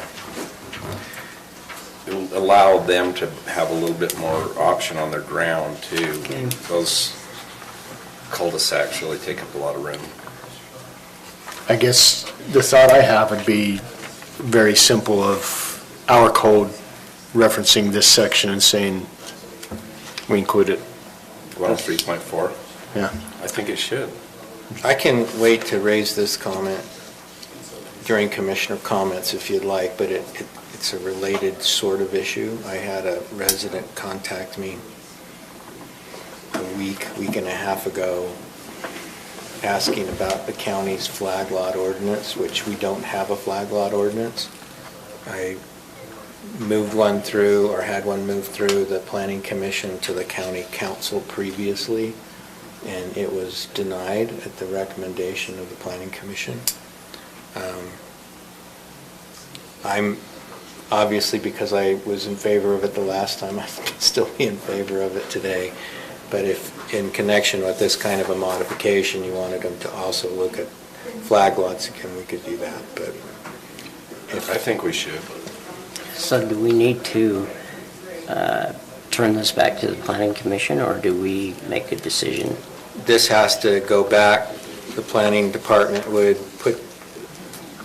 prepare the requisite ordinance amendment. It would go to the planning commission for recommendation. And then it comes to us. And then it comes back to us for approval. Okay. So all we need then to do is just say, yes, go ahead. And, I mean, we have to have a motion to determine, sending it back to the planning commission, our planning department to get work on this. My voice. I don't know if it even needs to be a motion. It can just be a direction, right? Yeah, you need to instruct staff to study and make recommendations for amendments to that title. So that's under our code 8-3-3. So staff can't bring it of themselves. It has to be an instruction. So I don't know that it has to be a motion, but as long as you instruct them to create an amendment that will be brought back, that satisfies. And what code is that? 8- what? 8-3-3 subsection A. Okay. All right. So then, do we want a motion then or not to send it to them? Can I add just go a couple ahead. more things, Chair? Sorry about that. So we do address the 75,000 pounds in our current ordinance, I'm guessing, so we don't need to include that. The only other thing I can think of that I've seen in the past is when you have a long enough driveway, they actually want a kind of a pull-out. And I don't know if, I'm quite confident that comes from the fire department, but I just don't know if that's something else you've thought of. That's in the WUI code, the Wildland Urban Interface. Do we have that in our ordinance by chance? Josh, do you know? We have a section that doesn't allow dead-end streets without a turnaround longer than 750 feet in length, unless the fire department approves it with the land use authority approving it as well. So right now, we do have something in there that requires the turnarounds, but typically we interpret that as cul-de-sacs because our subdivision regulations have a cul-de-sac standard and street standards, but they don't include a hammerhead standard. Yeah, I guess I would just, on top of the hammerhead, I would also add those pull-outs, some of them that are 600 feet in length or whatever. I mean, every 200 feet they have I've seen that anyway, so. We require that under the UIs. Yes. WUIs, excuse me. Is it in our ordinance though? Not in our, Okay. that's my knowledge. Okay. Not in our ordinances. That's the only comments I have, Chair. All right. So do we want to go ahead and send it back to him? I mean, send it to staff to work on it? Yes, Mr. Chair, I would recommend that we instruct the planning department to work on an amendment to the county code addressing fire apparatus access roads, implementing provisions of Appendix D to the IOC into Section 8-3-3 Subpart A, and incorporating the provisions for the 120-foot hammerhead and the acceptable alternative to the same. Second. Did you want to add in the? Well, let's wait and see what Okay. Right. Chair Newton wants to do on that. I don't. Yeah, because well, anyway, we have a motion to send this back to staff to do just what Robert said. And we have a second. And that was by Commissioner Wilson? No, Commissioner Anderson. Commissioner Anderson, okay. And no more discussion? afterwards. Let's go for a vote. Aye. Thank you. Aye also. Any opposed? And Commissioner Newton is not here, so he's just absent. Okay, motion carries. Thank you, gentlemen. Appreciate Thank you. it. Thanks, Dave. Okay, let's go into this number 2. Is Wasatch Peaks owner, a discussion, a decision and discussion on the appointment to the district board. And is anybody here to talk to that? I don't see anyone here, but I can handle this if you'd like. Okay, So this, I've been in contact with Wasatch Peaks attorney and verified that, okay, sorry, let me just come up a little higher. So according to the agreements and state law, Wasatch Peaks Ranch has to get approval of their recommendations to their boards from the county. And their current board member is no longer involved in the project or has resigned. And so they're recommending that Gary Dirk fill the empty seats on both the WPR Utility District and WPR Road and Fire District Board of Trustees. And I have reviewed and verified the receipt for all the notice requirements that they've circulated in the papers, and I've also reviewed the recommendation that's been submitted on page 18 of the packet, and they're just asking that Gary Dirk be appointed to replace the vacancy in both districts. okay. There's no laws or anything. I mean, if he's approved it, then all we need then is a vote to give him our say, so it's okay. Mr. Chair, I'll make if there's any other comments. Mr. Chair, I'll make a motion that we approve appointment to WPR Utility District and WPR Road and Fire District Board of Trustees, Gary Dirk, to fill the empty seat. Okay, we have a... I'll second. We have a motion and a second to approve the recommendation to appoint Dirk on the board, is it the utility board? For their district, the Wasatch Peaks district. And the Road and Fire District, both districts. What is it, both districts, the road Yeah, and the WPR Utility District and WPR Road and Fire District. Okay, all right, thank you. All in favor? Aye. Aye. Any opposed? Okay, unanimous and approved. And do I have to say that every time with Mike not being here? Just for the record. Just for the record, Mike Newton's absent. Okay, all right. Let's go on to number 3.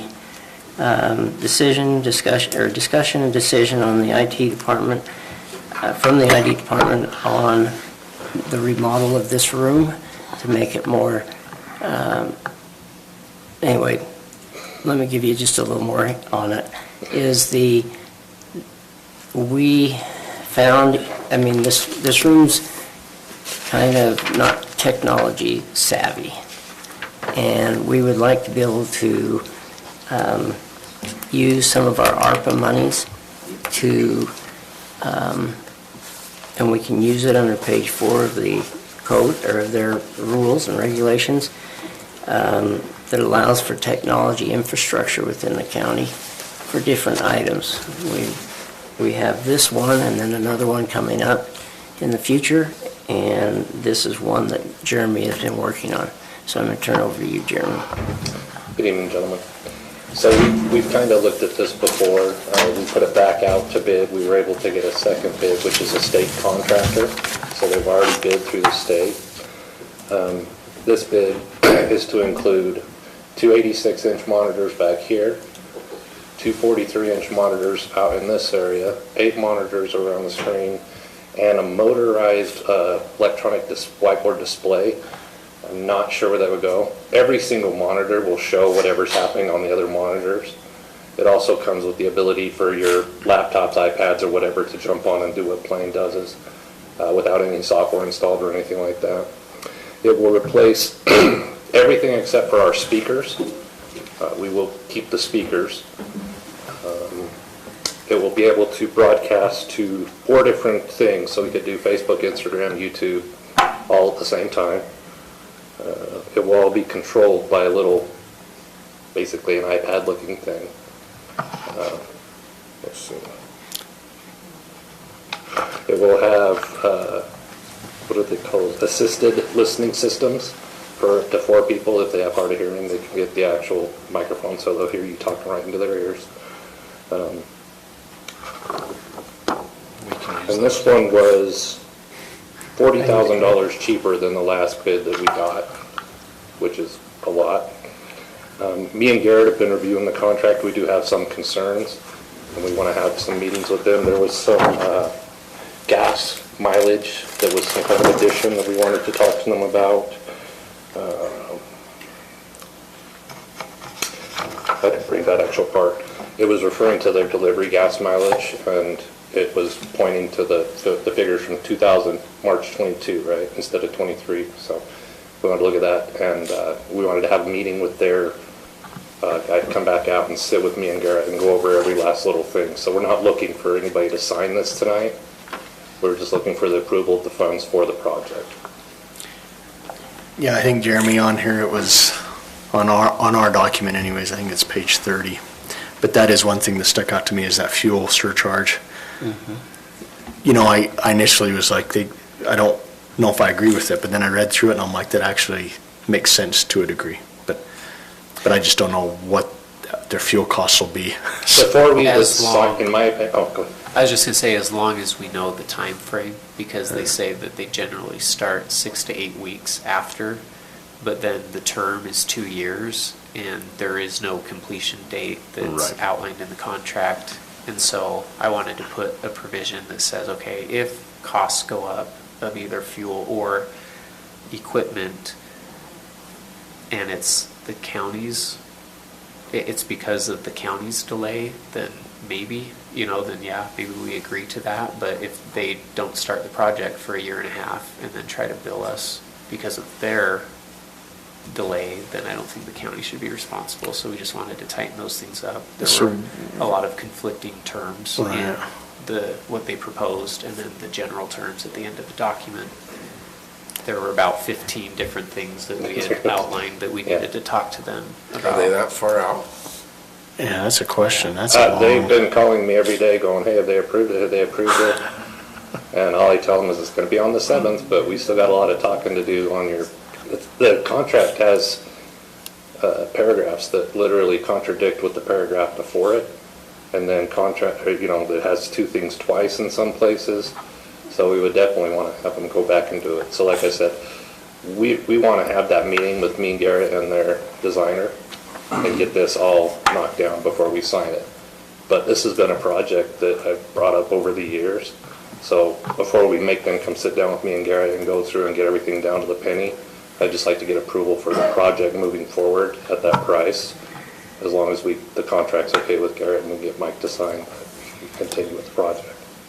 The only other thought I have, and then I'll let the other commissioners speak, but when you were talking about screens everywhere, I guess it'd be nice to maybe have a little bit of a visual from them to just say, hey, here's the room, here's where the screens will be. Mm-hmm. So, but that's all the comments I've got. Okay. Do you know if the microphone system is perpetually active or just as you... We will have the complete control. That's one. It's in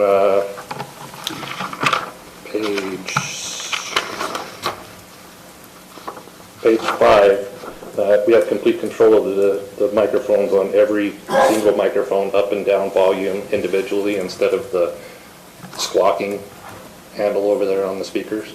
And we can design them to be turned off, on, you have to push the button to talk. It's completely modular. It'll be similar to what the city has, right?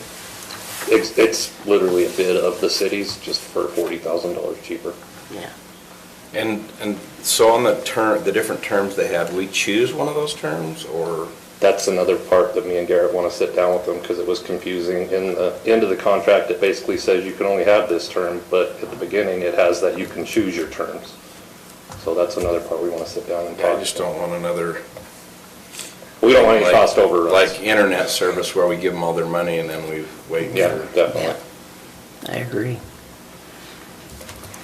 Okay, any more discussion? Questions?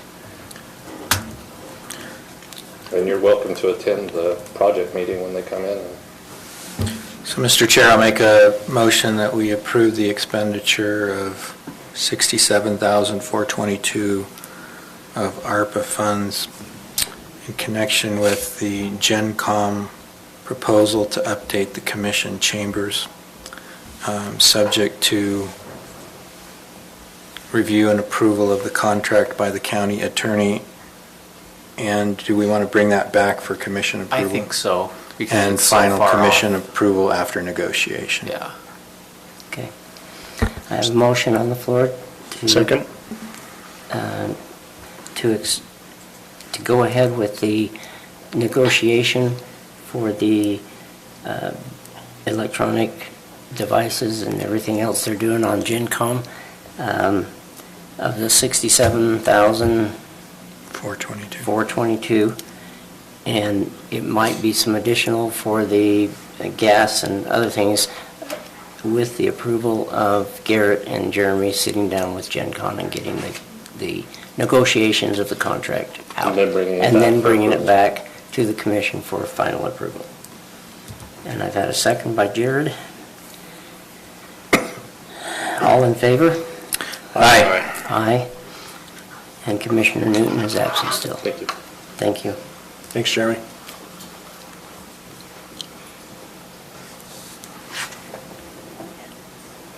Okay. All right. Next item is we have from Brenda Nelson, our county recorder, and turn it over to you.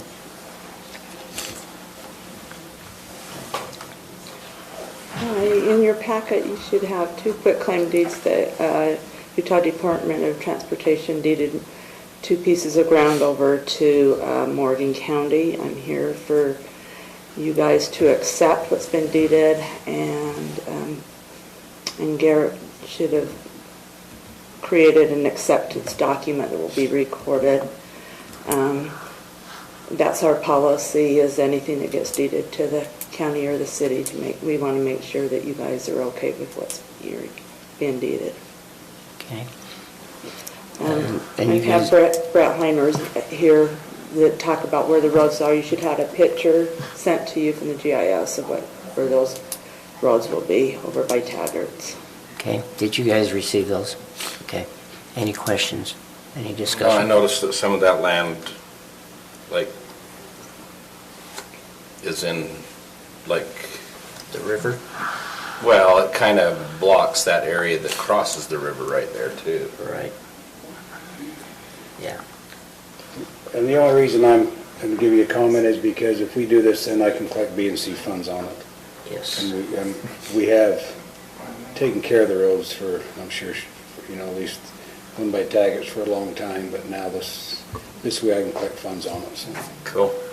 I was going to recommend that we do that, but I didn't know we were already taking care of it, so double down on that comment. So Brett, that gives us an initial, and that gives us what, $20 more in B&C funds? Well, when they back pay us for all these years. Yeah, With interest that and was not penalties. in the quitclaim deed. And it did include reversionary interest if we use it for other than the permitted purposes, and it included provisions that indicated that we can't be upset about the view over the adjoining highway and the use of the highway, but that all makes sense. It's right next to the interstate, Yeah. so. Yep. Yes, that just allows us to be able to do a few more things that we've got planned for the Taggart area to improve upon our economic development in the county. Any more discussion? Can I have a motion? You've been doing good, Commissioner McConnell. Mr. Chair, I'll make a motion that we accept the 2 quitclaim deeds from the Utah Department of Transportation with respect to the property adjacent to the interstate at the Taggart's exit. Second. Have a motion by Commissioner McConnell and a second by Commissioner Anderson to accept the 2 quitclaim deeds that were deeded to the are being deeded to Morgan County from the Utah Department of Transportation. All in favor? Aye. Aye.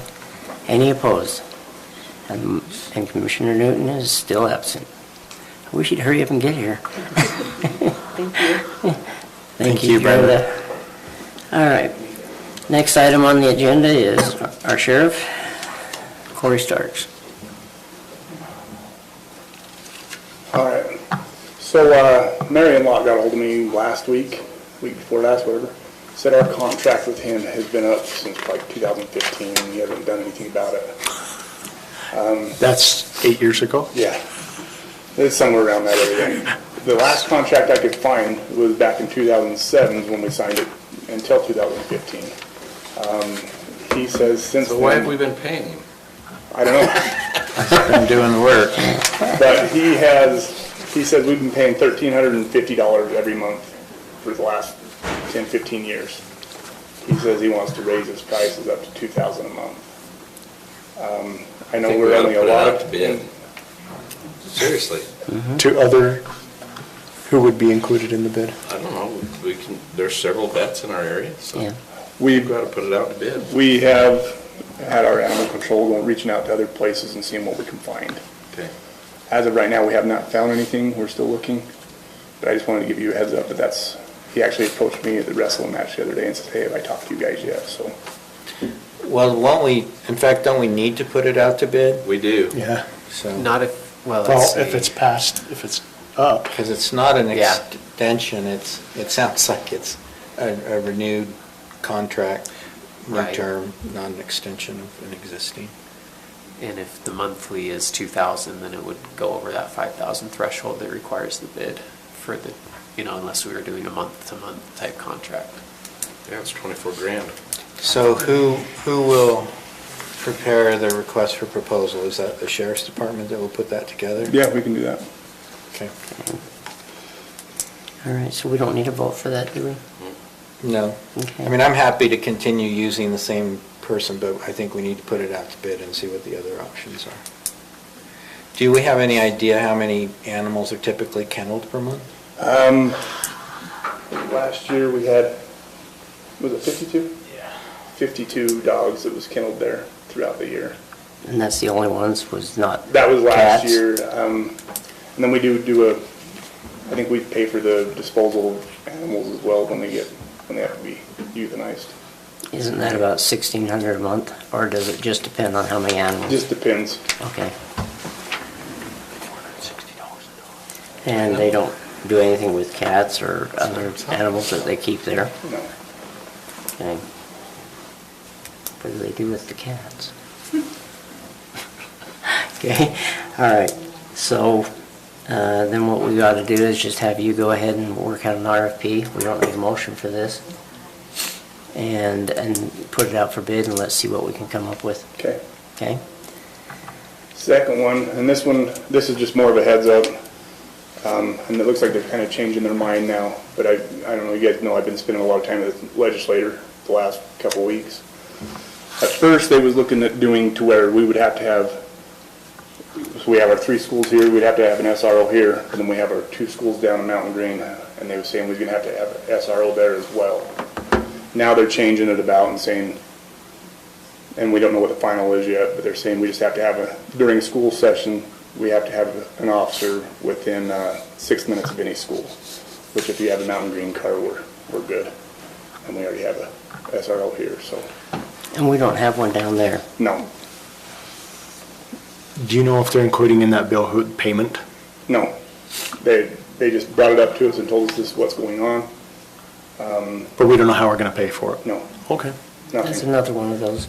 So they might mandate with no help? I'm sure there will be, but they haven't said anything about that. But I know it's probably going to pass because it does involve kids in schools and plus with the recent activities out throughout the nation.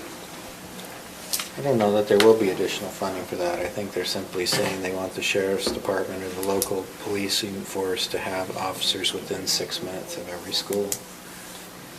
Which means that we will always have to have at least 2 deputies on, Which also probably means, 3. I don't know how it's gonna get into. We some have of 2 those deputies smaller- on during school hours anyway. Yeah, right, yeah, we do. Some of those counties, if they mention anything about the rural counties that are, like Garfield County that has a school every, I mean, they're a lot further than 6 minutes away and they don't have that many officers. Have they mentioned anything about that? No, I was talking to Tracy Glover today for Kane County, and he's actually on board with it. And most all the sheriffs are on board with it. Okay. I think it's a great idea. It has do zero too. to I do with just it don't being know a how. great idea. I think it's a phenomenal idea. It's just, Affording It's it. funding, it's funding. yeah, the legislature says, hey, we think this is a great idea. Counties, go pay for it. Okay. I'm just interested to know if there's been a comment on payment. Anyway. All right. Okay, that's it. Appreciate it. Thank you. All right, thank you. Okay. Now, we'll move on to number 7. And I would like to postpone this till next meeting because the fact that you guys did not get the 670-page document, and I'd like you to review it, what is being sent out or been sent out, right? You've sent it out to them. So I'd like you to review it, and I'd just like to postpone it till next time. One thing I noted in it when I was looking at it today is that it makes reference to an adopted general plan amendment in 2022. Right, we haven't done that And yet. that hasn't been adopted, so anyway. All right, Mr. Chair, I'll make a motion that we postpone item 7 until our next meeting. Okay? Second. Okay, it's been moved by Commissioner McConnell and seconded by Commissioner Wilson that we postpone item number 7, the draft review of the active transportation trails plan. Is there any more discussion? Not, all in favor? Aye. Nobody opposed. And Commissioner Newton is still gone. Okay? All right, let's go on to number 8, ratification. This is from Commissioner Newton, and each one of us received an email from him. And it's an agreement that we've been having with the department, or the State of Utah Department of Natural Resources, that is a predator control agreement, and we need ratification of the 2023 predator control agreement. Mr. Chair, I make a motion that we ratify the 2023 Predator Control Agreement with the State of Utah and the Wool Growers Association. I have a motion. Second. And a second to approve the ratification of the 2023 Predator Control Agreement with the State of Utah and the Wool Growers Association. All in favor? Aye. Aye. Aye. Any opposed? Commissioner Newton still absent. I hate having to say that every time. He Okay. might walk in any moment. I hope so, because he's going to be better at the next part. Okay, Commissioner Anderson, number 10. Yes, this is, I know we've discussed this for quite some time, but we have finally got the agreement from the state for the Weber River floodplain mapping study. This is agreement between the county and the state to be able to move forward with the matching dollars. We initially submitted for, I want to say it was 50,000, where they would pay 50 and we would match 50. If I remember right, I'm trying to get to the right page, but I think it was 48. Yeah, it's 48,000. Yeah, 48,350. ended up being 48,350. Also on this document, when I was reviewing it, it had, they wanted to do it all electronically, and it had, No, I'm looking at the wrong one. They had my name on there, and I said, no, you gotta put Chair Newton's name on, so they did put his name on, and it should be in his inbox, but I would be looking for an approval of the agreement tonight. Okay. Any discussion, any more discussion? Or any more questions?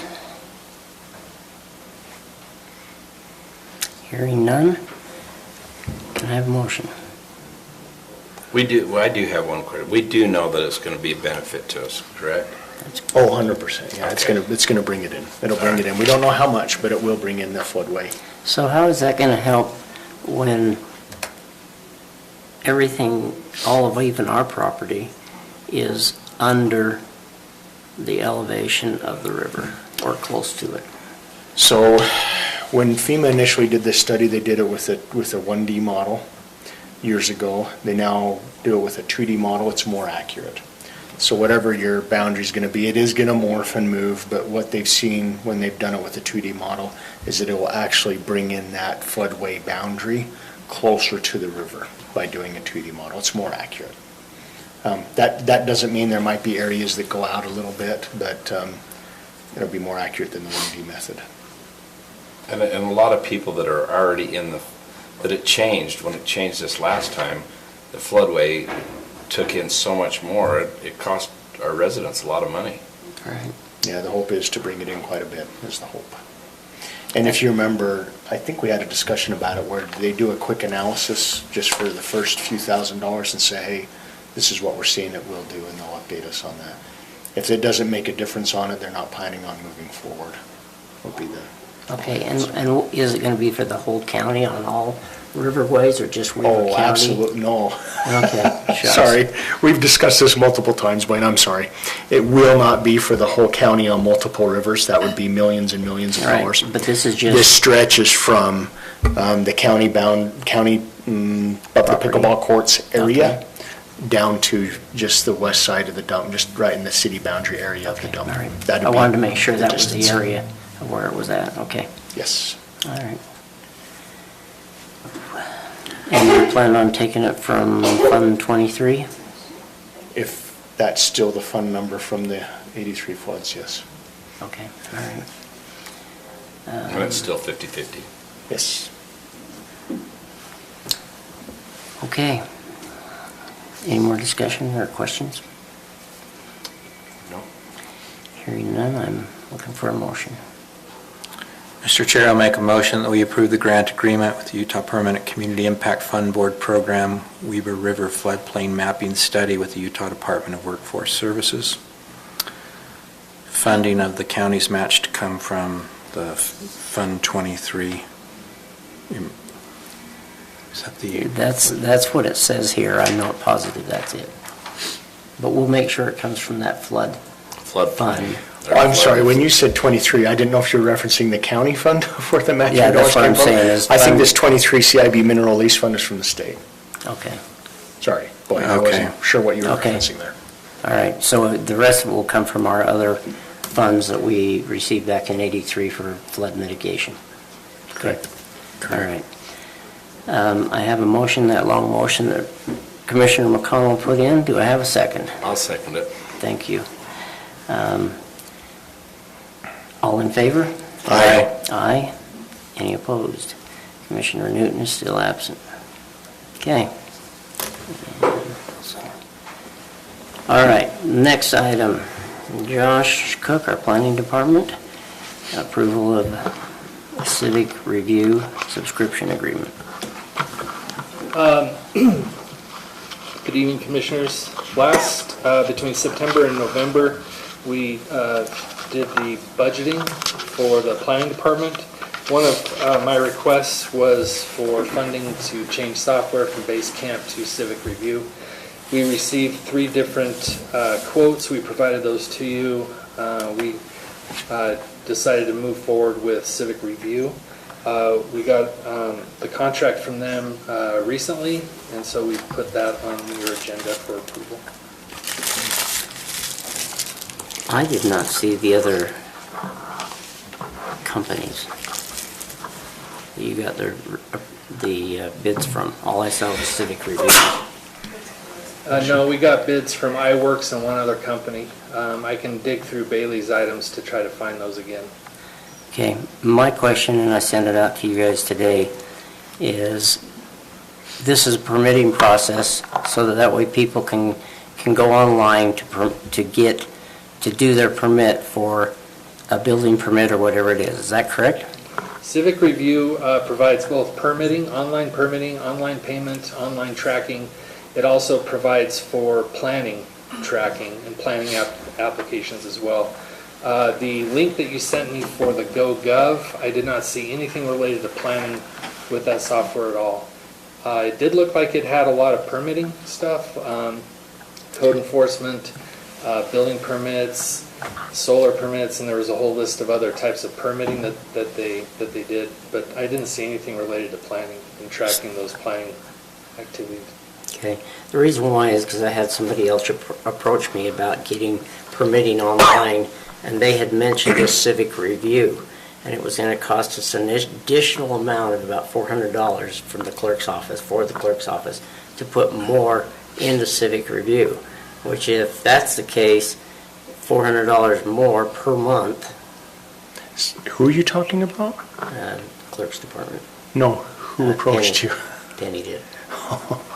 Okay, and she approached me about this because she wanted to take it from the Rural Economic Development Grant because that would be business license and so forth. Well, to do just business, just to do business licensing through Civic Review, I don't think it's a great idea.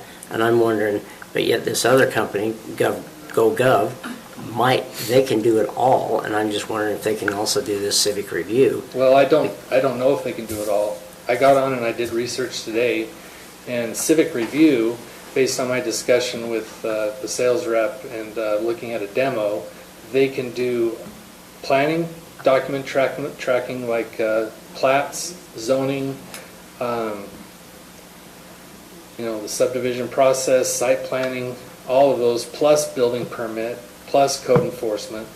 The additional $400 per month, my understanding was to add the clerk as another module, which, if you look at that would take up the Civic Review price up to $8,300. And if I remember the quote from GoGov, it was $12,500. Well, no, it was only $7,800 for that portion. For all the permitting and online, it was only $7,800. The communications was the other part. The CRM was the other $4,200. So I'm not, I don't know. I just want us to make sure we're getting the best product. If everybody's asking to have everything online, now we've got expenses that we're spending through IT department and other departments trying to get everything, and then we have to spend for the website to be able to put all this stuff online. I just want to have us have the best product that we can. If we're doing a subscription, I want to have the best product we can for the least amount of dollars. So, Chair, can I make a comment? On RFPs that I've put out in the past, I would bet there's tens, if not hundreds, of groups that can provide some kind of service like this. But you started with, sorry, I want to make sure we're clear here. You started with, we put out an RFP, and you got 3 responses. We requested bids from 3 different companies. And one of them was not GoGov. I've never heard of GoGov. So, or whoever else. It could be anybody really. Could be anybody but else. The correct process is we put out the RFP. Whoever submits for it, that's what we have to evaluate. We can't evaluate the other 10 or 15 or 20 groups that could exist out there but didn't submit. So I guess I want to be very careful that we're not saying, hey, I know of these other people that can do this work versus who followed the laws correctly and submitted. And it sounds like the 3 groups did, and then you reviewed the 3 groups and have recommended this group to us. I would recommend Civic Review. I've had dealings with iWorks, which was one of the other companies. It did not turn out well, so I wouldn't recommend them. I can track down the 3rd company. I don't remember who that was. Okay. I'm just curious because, it says that we're going to spend a total of $8,900, a one-time setup fee, and a total of $8,900. Then down below it says a setup fee of $2,000 then a subscription fee of $5,400, inspection for only 2 additional, or it says add-ons, 2 seats for $1,500. So all I'm saying is before we approve this is my opinion, before we approve this, I think we need to find out how much it's going to cost if all of a sudden we want the animal control to be able to do their animal control stuff online, because we're working on that right now. And let's find out whether or not the recorder can do any of their stuff online and want to do it online. Let's find out if any of these other departments that we have in the county can do it online, and if Civic Review can do all that without an additional huge cost, I'm okay with it. But if not, I want to see us do, because all of a sudden now we're getting Civic Review, and then we get Timbuktu to do another one for another project within the county. All I'm saying is let's try to streamline our system, streamline our money, so that we're not overspending just to have this one entity doing their thing and another entity doing their thing. That's all I'm saying. So do you know GoGov can do everything? I don't know. That's what I sent it to him to find out if he wanted to call them and talk to them. I'm not saying GoGov is the one. Maybe we need to submit another RFP that would include all the departments to be able to do all departments online. Any of their plans, whatever it might be, to do it online. Just, that's all because we saw this on Thursday or Friday. So was this, sorry, Chair. Yeah, that's fine. Make a You comment? can cut me off anytime. I thought you were done. Go ahead. No, go ahead, I'm done. Okay, thank you. So was this not brought before us that you guys were going to start this process and do this process? We brought this before you between September and November during the budgeting season because we wanted to switch from Basecamp to some other software because Basecamp is not working. And then let me ask the next question then. Does Basecamp cover all these other groups that Blaine is talking about currently? No. I have no idea if Basecamp does or not. Basecamp also doesn't do online payment. Yeah. So going from Basecamp to this one would be an advantage, but I'm just saying, did we get everybody? Did we reach out to all the other departments and determine whether or not the other departments need the same kind of process? Because when I have one department come to me and say, it's going to cost us this much if we join with them to get Civic Review, to be able to do all of their permitting at the county office in the clerk's office. No, I did not reach out to any other department. Okay, so that's my point, it's just that, so. So the $8,900 is the total for the year. The $8,900, the breakdown, it just follows below the page. So those other amounts total $8,900. Right, so the $2,000 of the $8,900 is a one-time setup fee. The annual renewing recurring is the $6,900. So I'm going to recommend that we move forward with this agreement. I'm fine looking to see if there's a more all-inclusive provider. Okay. But I think that the planning department needs to get a product in place that works for tracking the applications. They generate a lot in terms of application fees, and it's a fairly complex process.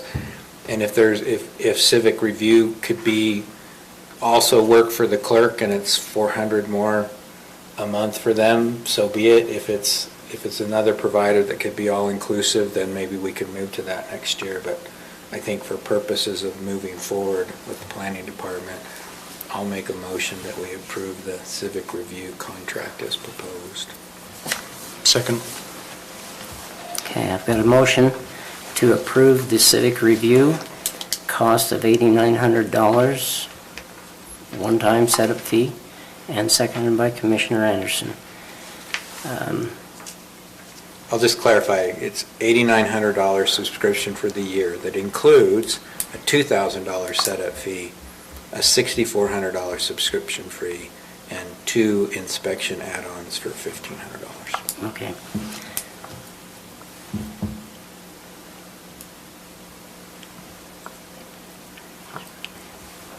Okay, I'm just making sure of that.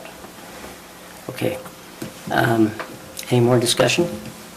I will ask, have you reviewed the contract? I have. Okay. You didn't have The contract is fine? There was one term that I wanted to review with the other party. So in section 4, it says subscriber, so this is on page 76 of the packet. It says subscriber agrees to the additional terms and conditions set forth in Exhibit A, which is incorporated into this agreement. That exhibit's just at the end. It does say Civic Review may add to, modify, or otherwise amend the terms and conditions. Civic Review shall notify subscriber of any such modification at least 45 days before the modification becomes effective. I have seen some of these when it involves the software, but then, let's see, the following page, paragraph 13, says no amendment to this agreement will be effective unless it's in writing and signed by both parties. And so I was going to ask that if this is approved, the basic form, that I could at least follow up with the other party to clarify paragraph 4 and just make sure it's not contradictory to paragraph 13. Yeah, I don't know what they're intending with that. They may be saying they'll notify you, and they can't modify the price. It's in the terms and conditions. Right. That are in Exhibit A, but. When they modify something, yeah, get it clarified. I'm not sure what that They just have to give us means. notification, but in paragraph 13 it says no changes without signed by both parties. And so is this a loophole into that amendment provision? Yeah, or is I it wanna just triggering clarify an that. ability to terminate the contract? Yeah, but, and either party can terminate with at least 7 days writing, but that's the beginning of each automatic renewal term. And from what I read from paragraph 2, it says it's a non-refundable annual subscription. So if we renew it on March 1st, 2024, and then they change the terms and notify us, but we don't have the ability to approve that in a written amendment from us, then, and then we say, well, we're not going to use you anymore, it's a non-refundable annual term. So can we cross out the automatic renewal? Well, I don't really like renewal- those. Well, so it's automatically renewed unless we give them at least 7 days notice that we're not going to automatically. I thought it was 45 days. They have to, if they're going to change the price, they have to notify that at least 45 days before the automatic renewal. Which gives us the time to decide whether we want to continue. And so if we could just approve it subject to clarification on paragraph 4, because it may not be a big deal, but it did strike me as a loophole in the paragraph 13 amendment. Mr. Chair, I'll amend my motion to include clarification of The contract? paragraph 4 of the contract. Okay, is that okay with the seconder? Second. Okay. All right, the motion that's on the table has been amended to include the contract agreement for paragraph 4 with 13. Is that correct? Yes. Okay. All those in favor of the amendment? Aye. Aye. Okay, now we have a motion on, the amended motion on the table. We need to, is there any more discussion on that, the amended motion? That's the proper procedure. Okay, hearing none. All in favor? Aye. Aye. Aye. Aye, as long as it's for 1 year. Okay? That's not what the contract says, so Okay, so are we going to? you could just say no, or I'll say no. Okay. Okay, and Commissioner Newton is still not here. So did you get that? 3 in approval. 3 and 14. Commissioner Fackrell saying no. Okay. All right, thank you, Josh. Now you're up again. Okay. Now we're on to a Kim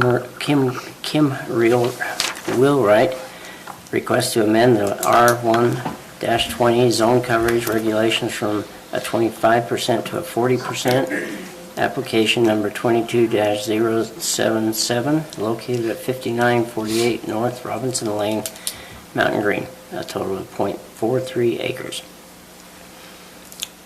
Do you want to explain anything before we go into public hearing? Or is it a public hearing right off the bat? Explanation first. We can have the staff. Okay. So this is an application, file number 22.077. Mr. Wheelwright submitted building plans, probably, I don't remember if it was September or October, for a property that's within the Whisper Ridge subdivision. Property size was 12,000 square feet. The zoning of the property is R120 with a PRUD development agreement. The proposed house structure exceeded the 25% lot coverage requirement of our code. At the time he thought about going for a variance, we talked with him about that and pretty much stated that there's nothing related to the property that would allow for an exception or a variance of this kind. There's no topographical issues, there's no floodplain kind of thing. So he hired a planning consultant who came in and talked with me. There were two options that I saw that he could pursue to allow for an increase in the building lot size for his property. And that was to either amend the PRUD, which I thought would be kind of difficult since our code no longer has the PRUD zoning classification in our ordinance. The other one would be to amend our code, allowing for increased lot coverage for all property within the county that meets the R120, R112, or R18 zoning. After reviewing the code and after going through my own research and my own experience, 25% lot coverage on smaller lots like the R120, R112, and R18 is, I mean, that's fairly low. I've never seen it that low before in my experience as a planner. In fact, in the research that I've done, Weber County allows up to 40%. Roy, Utah only regulates lot coverage as it is associated with accessory structures. Sandy, Utah, I couldn't find any lot coverage requirements at all in their code. Provo, Utah allows up to 50% lot coverage on their smaller lots, similar lot sizes. And Orem, Utah, their lot coverage requirements only applied to accessory structures from what I could find. I've done some additional research since then. I looked up Summit County. Summit County allows for 50% in commercial zones, 60% in industrial zones, but in residential zones, they only regulate the lot coverage of the accessory structures as well. And they define lot coverage to include all impervious surfaces. So all structures, pool covers, patios, anything that's impervious, it would fall under that definition. We took it to the Planning Commission. I recommended approval of the lot coverage requirement. An increase of 15% lot coverage on an R120 lot is equivalent to probably 3,600 square feet additional. On an R112 lot, it's only an additional 1,800 square feet, which is roughly a 30 by 60 area. It's not that large. I believe that increasing the lot coverage to 40% is in line with our general plan. The proposed amendment will also allow for some additional development opportunities for property owners. And the increase in lot coverage will increase property rights for future amendments that the County Commission has asked me to bring forward regarding accessory lots, accessory dwellings on lots that are detached. So with that, we're recommending approval to increase the lot coverage from 25%, 30%, and 35% in the R120, R112, and R18 zones to 40%.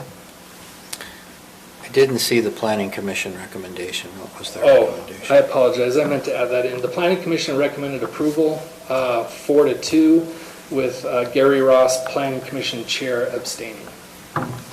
Okay. I have a question on it.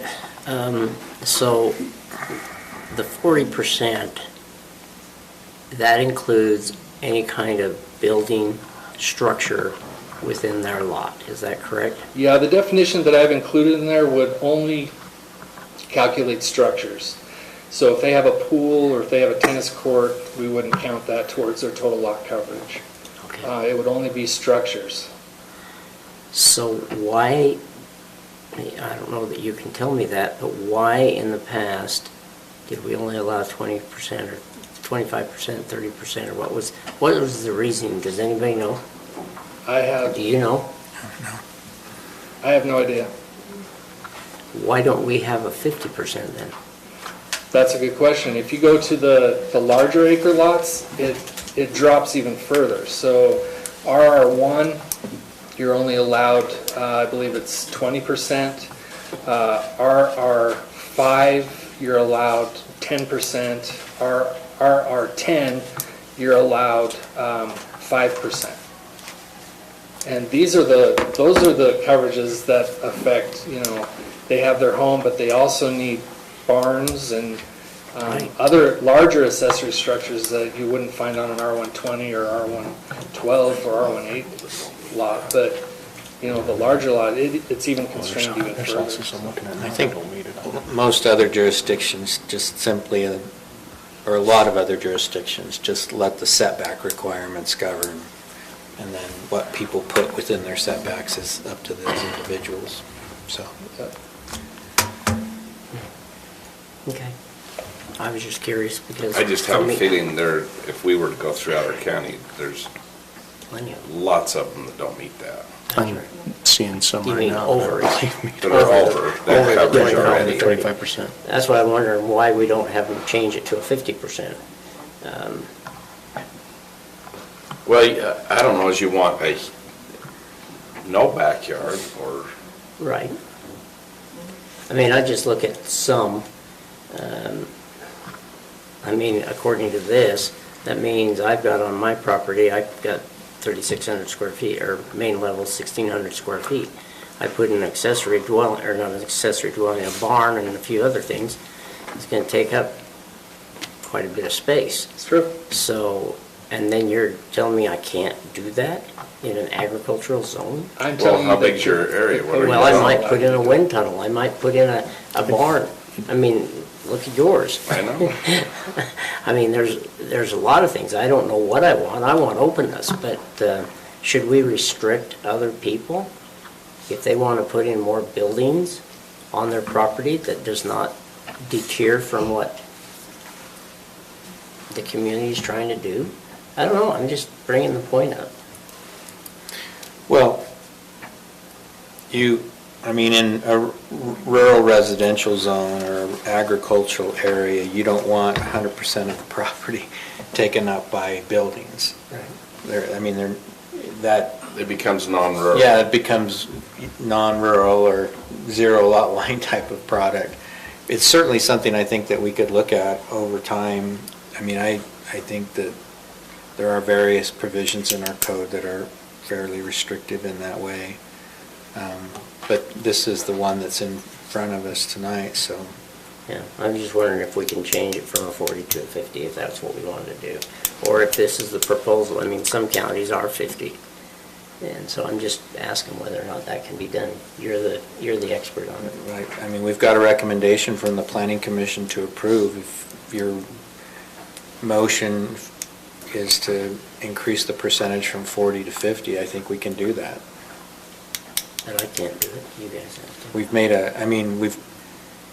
what was the nature of the request? Was it specific to the 40?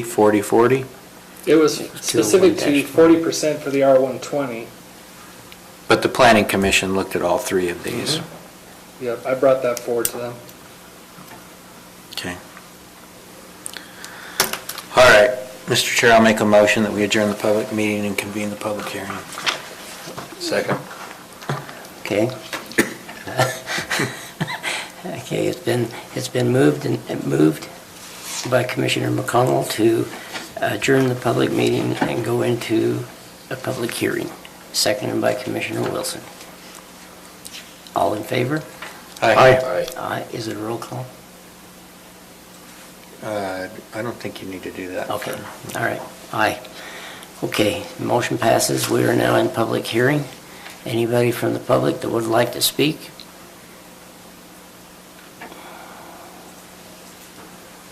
Please state your name and all the other good stuff. Tina Kelly, Mountain Green. And I know you guys, so I'm more comfortable with you, but I don't just speak to speak, just so you know. I did talk at the Planning Commission meeting, and I don't know what the percentage should be. I asked for clarification and got clarification that the setbacks would stay the same. So your side yard, your backyard, and your front yard setbacks would stay the same, and so I'm more comfortable with that. But I can tell you that the lot coverage percentage wasn't just randomly picked. There was some thought put to it, even though this was put into the code years back. There's no researching what their thought process was, but I can guarantee it's the same process that you go through. And it had to do with public safety, for one, and the distance between buildings. So when you're out on your property, that's not an issue, but when you come into Mountain Green and you look at the closeness of the buildings, and especially the area that you're talking about in a PRUD, they're very close. So it has to do with the fire safety and public safety, and it also has to do with how much hardscape you put on a surface because of the runoff of water. Whatever runs onto your property and runs off of your property, you can't change that. And when you change the hardscape, you do change that, and it imposes on your neighboring properties. So there was some thought to put to that, and I don't object to the 40%, but I do object to 100%, or if you start to think about that. So I just told my husband that I would bring that thought forward because we had discussed it. Why the 25% and why in an area like that? And you can come look at how close those buildings are. They're fairly close. R120.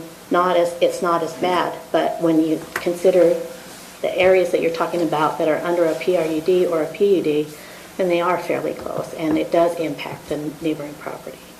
Thank you. Thank you. Thank you. Anyone else? Okay, hearing none. Do I have a motion to go out? I'll make a motion that we adjourn the public hearing and reconvene the public meeting. Second. I've got a motion to adjourn the public hearing and, let's see, motion to adjourn the public hearing and reconvene the public meeting. It's been moved by Commissioner McConnell and seconded by Commissioner Anderson. All in favor? Aye. Aye. Any opposed? Commissioner Newton is still gone. Okay. Now we need a motion on this item to approve or not, unless there's some more discussion. We're back in public meeting.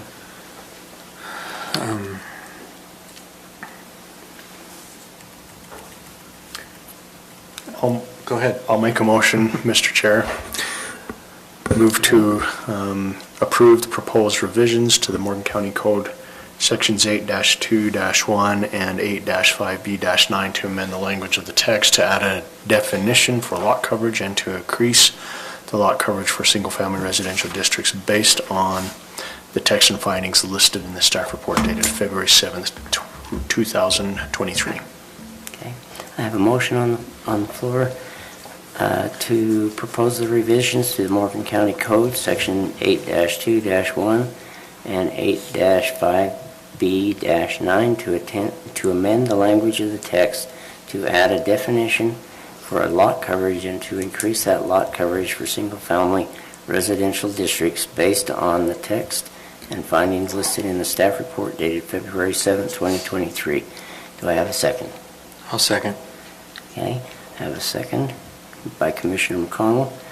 All in favor? Aye. Aye. Aye. Any opposed? No. Commissioner Newton's still not here. Okay. All right, so now let's go on to the next item. Josh, again. If you want me to state what it is, I will, or otherwise you can. Oh, I can do it. Okay.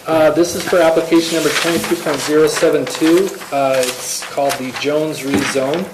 The applicant property owner is Jody Jones. The project location is 5045 West Old Highway Road. The current zoning is RR1 A20 split zone, and the general plan designation is town center. The property size is 1.2 acres. The commission may remember back in October or November, we brought a rezone called the Hanselman rezone to you for approval for exactly the same thing, and it's the adjacent property. So the Hanselman rezoning was 5055. It's on the south side, and then this is the adjacent property off of Old Highway Road. The general plan designation for this property is town center, so the proposed rezoning is in line with the general plan. Staff has reviewed the application, and we are recommending approval. We took this to the Planning Commission, and the Planning Commission also recommended approval with a unanimous vote, no comments. All right, any questions? No. I'll make a motion to adjourn the public meeting and convene a public hearing. Oh, yeah. Second?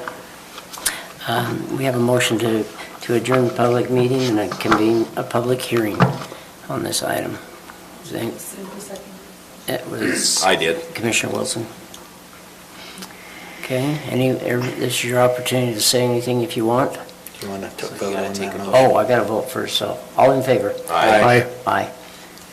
Nobody's opposed. Okay. Commissioner Newton's still absent. Yeah, Commissioner Newton's still absent. He's gone.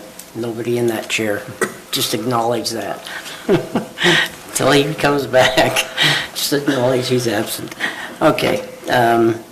So this is your opportunity to have a comment if you want, or give us any more information. Hearing none. Ask for... I'll make a motion to adjourn the public hearing and reconvene a public meeting. Second? Has been motioned by Commissioner McConnell and seconded by Commissioner Wilson to adjourn public hearing and reconvene a public meeting. All in favor? Aye. Aye. Nobody's opposed, and Commissioner Newton's still not here. Okay. All right, so now we have this on the table to discuss. Do we want to approve it or not? But I have a question. Josh, it's already designated as town center, correct? That's correct. The Hasselman property was not town center, correct? It was also designated town center on the general plan. Okay, all right. Okay. All right. What was my question? Okay, do I have a... I'll move that we forward a positive recommendation to the County Commission for Jones Rezone Map Amendment Application Number 22.072, changing 1.2 acres from RR-1 and A20 to TC Town Center based on the findings listed in the staff report dated January 26, 2022. Second. I believe the motion should be moved to approve instead of... Oh, sorry. Sorry, that was my fault. I thought I move we approve the recommendation for the Jones Rezone Map Amendment, application number 22072, changing 1.2 acres from RR1 and A20 to TC, based on the findings listed in the staff report dated January 26, 2022. And would that be 2023? 2023. 2023. Sorry. Second. Okay, it's been moved and seconded, and I do not have it in front of me. I don't know where it is. Actually, can I have yours? Yeah, just 1 second. Is it still water? So I think your staff report, so just a question on the motion. Okay. The staff report's actually dated February 7th, 2023, not. Yeah. So with that change. You know, I'll make the motion if you're tired. I think as long as it's referencing the February 7th, 2023. So the motion. I make a motion that Josh does not prepare the recommendations anymore. I don't think you want to go for that. So. Well, we do have... Josh's defense, that was the recommendation for the planning commission that All right. just wasn't updated. Yeah. So, sorry. Okay, Oh, yeah, now I get why. there's a motion on the table to move forward with the positive. To approve. To approve the Jones rezone map amendment application number 22-072, changing 1.2 acres from RR1 and A20 to Town Center based on the findings listed in the staff report dated February 7th.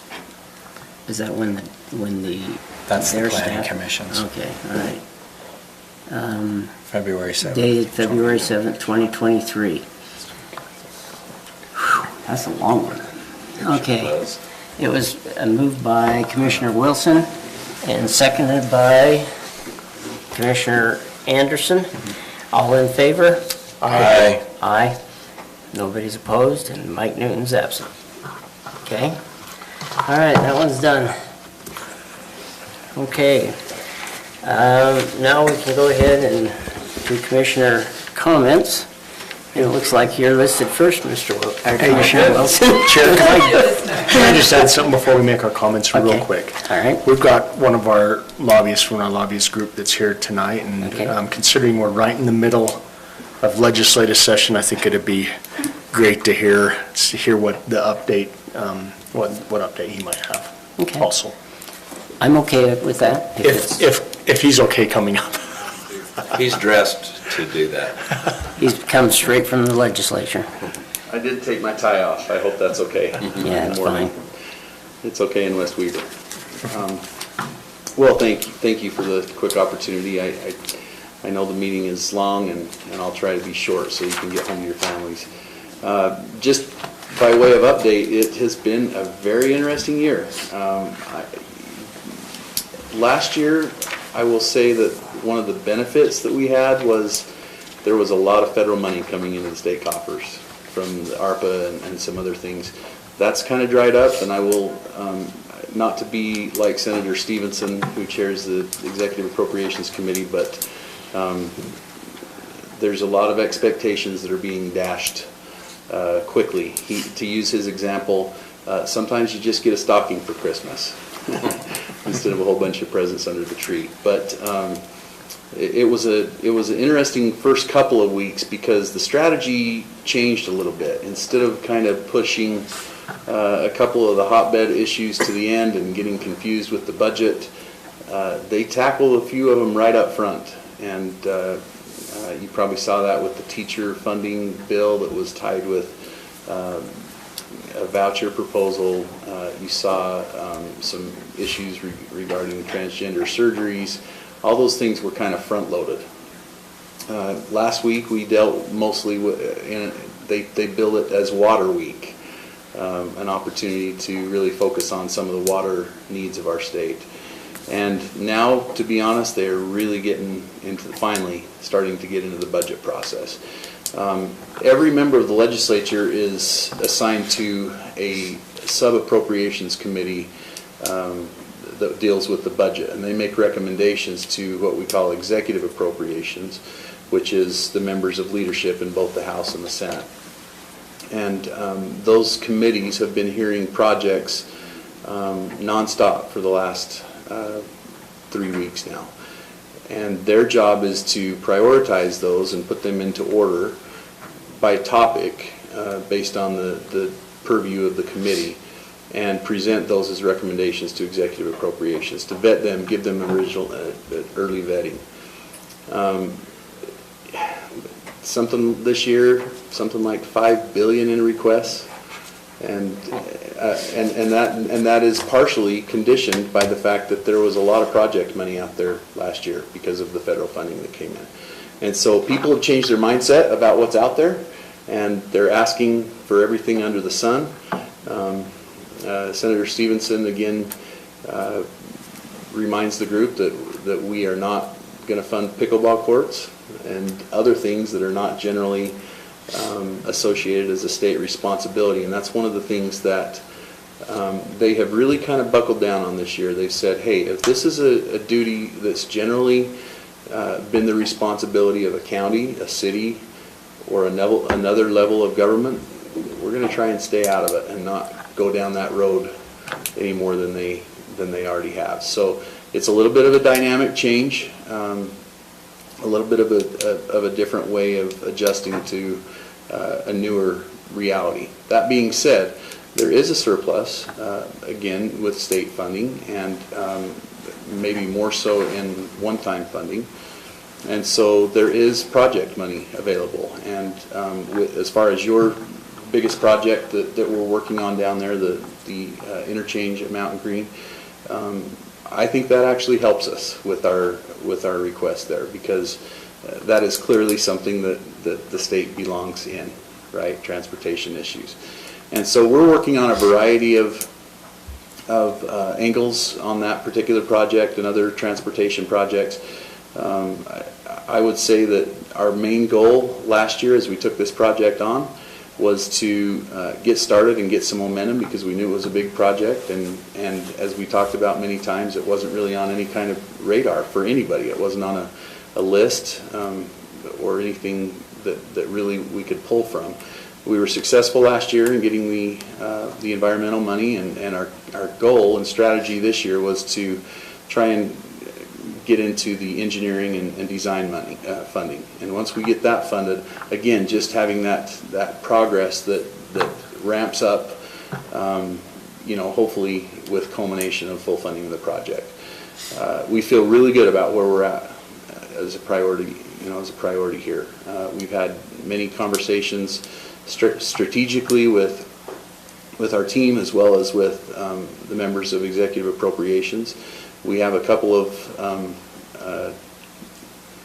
tricks up our sleeve that we're not ready to declare yet about how we want to make sure that they hear from us. But we are very confident in where we're at on keeping this project going and keeping it on the top of the minds of legislators. So I just wanted to make a quick report. During the legislative session, this year it's 7 weeks. Well, it's generally about 7 weeks. We used to say 6, but it starts a day late in the week and ends a day early in the week. So technically it's most of 7 weeks.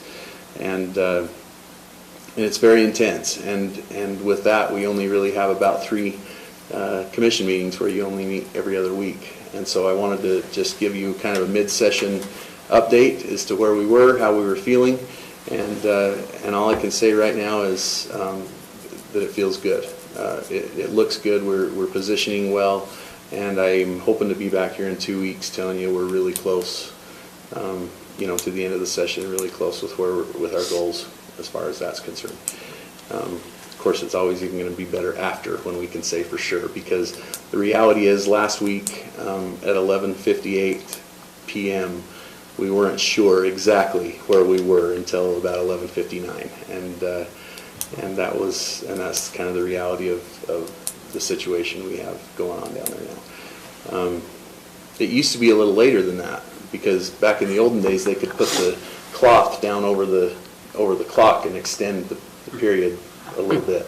Is that all it took, is putting the cloth over? That's all it took. If the clock didn't strike 12, it wasn't officially over. But nowadays, with our electronic timekeeping, everything shuts off by state constitution at the stroke of midnight. So I'm sure I'll be reaching out to one or more than one of you at 12:01, if that makes sense. So anyway, I do appreciate your involvement.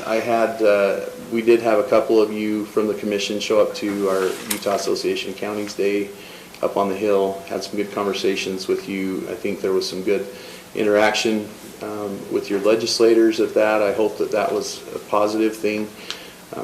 As always, we do a lot of work behind the scenes, but it's always good if we can see your bright, smiling faces once in a while and have you make those connections again to our legislators who sometimes really do want to hear from one of you to know that it's important to you. So thank you for your involvement and your help in that endeavor, and together I think we're going to make some progress here. So any questions you might have for me? Happy to answer anything you might have. I don't. Thank you, though. Yeah, we appreciate it. Thanks for coming up. I know, you'll see me once or twice more. I would encourage, real quick, if you're not participating in one way or another, either live or electronically in the Thursday Utah Association of Counties meetings, that's kind of a good opportunity to stay abreast on. There are a lot of general county-related policy issues that come up, and then there's some that no other county has a Mountain Green interchange, right? So that's why we're important. But on some of these general issues, you can learn an awful lot by just understanding what's going on that affects counties. And sometimes they may not affect you as much as another county, but the reality is most of them affect you somehow, in some way. And having a group of people in that type of a setting that are thinking the same way helps us as well with momentum when we need to go to a legislator and explain why something might be more detrimental or kill a bill, for lack of a better term. Those are the things that sometimes have to happen. So if you don't have that login information for those meetings and you have some interest, please let me know and I'll be happy to send it to you. They let you vote remotely as well, and it's kind of a good opportunity to stay abreast of those issues. So just encourage you to participate if you possibly can. Sometimes one is enough, and sometimes they'll take it. I mean, you have 5 members of your commission, they'll listen to all 5 of you. So okay. Thank you. Thank you. Hope you're all heading for a great year. It's been a good start, and we're going to make progress. Thanks again. Thank you. Thank you. Thanks, Appreciate Gary. it. Okay, Commissioner Wilson. Do you have any comments today? Yes. First of all, we had a request from someone in our courthouse here, our employees, that wondered if we could look at perhaps subsidizing the cost of them going to the rifle range, of the employees going to the rifle range as being one of the benefits of that. So maybe we can put that in our schedule and discuss that on sometime, Mr. You mean as far as them being able to go as a benefit of their job? Okay. Okay. Could anybody tell me, just on one of the budget things, we donated $1,500. We donated a washer and dryer to the senior center. How does that happen? Do we just? When did we do that? On the last checks. Oh, I haven't looked at this group. So you're saying we donated the washer and the dryer to the senior center? The washer and dryer to the seniors. Well, I don't have a problem with donating. I just wondered how that system happens. Well, this is what I don't understand about it, and maybe you two know. The Senior Citizen Center is owned by us. It's being operated by Weber County Health Department, or senior people, me. And it's paid, we pay them, I think, money out of the budget to take care of the center. And so Sissy Pence is being paid for by Weber County, at least when I talked to her. She's being paid through Weber County, and all decisions seem to be made out of Weber County, which I don't understand why. That's my own personal opinion. I don't know why. So they can make a decision to donate that, and then we pay for it? Maybe that we just simply replaced one that was already there because we own the center. Yeah, we own the center, but yet... it was just on there as a donation, so I just wondered how that worked. Yeah, I don't know.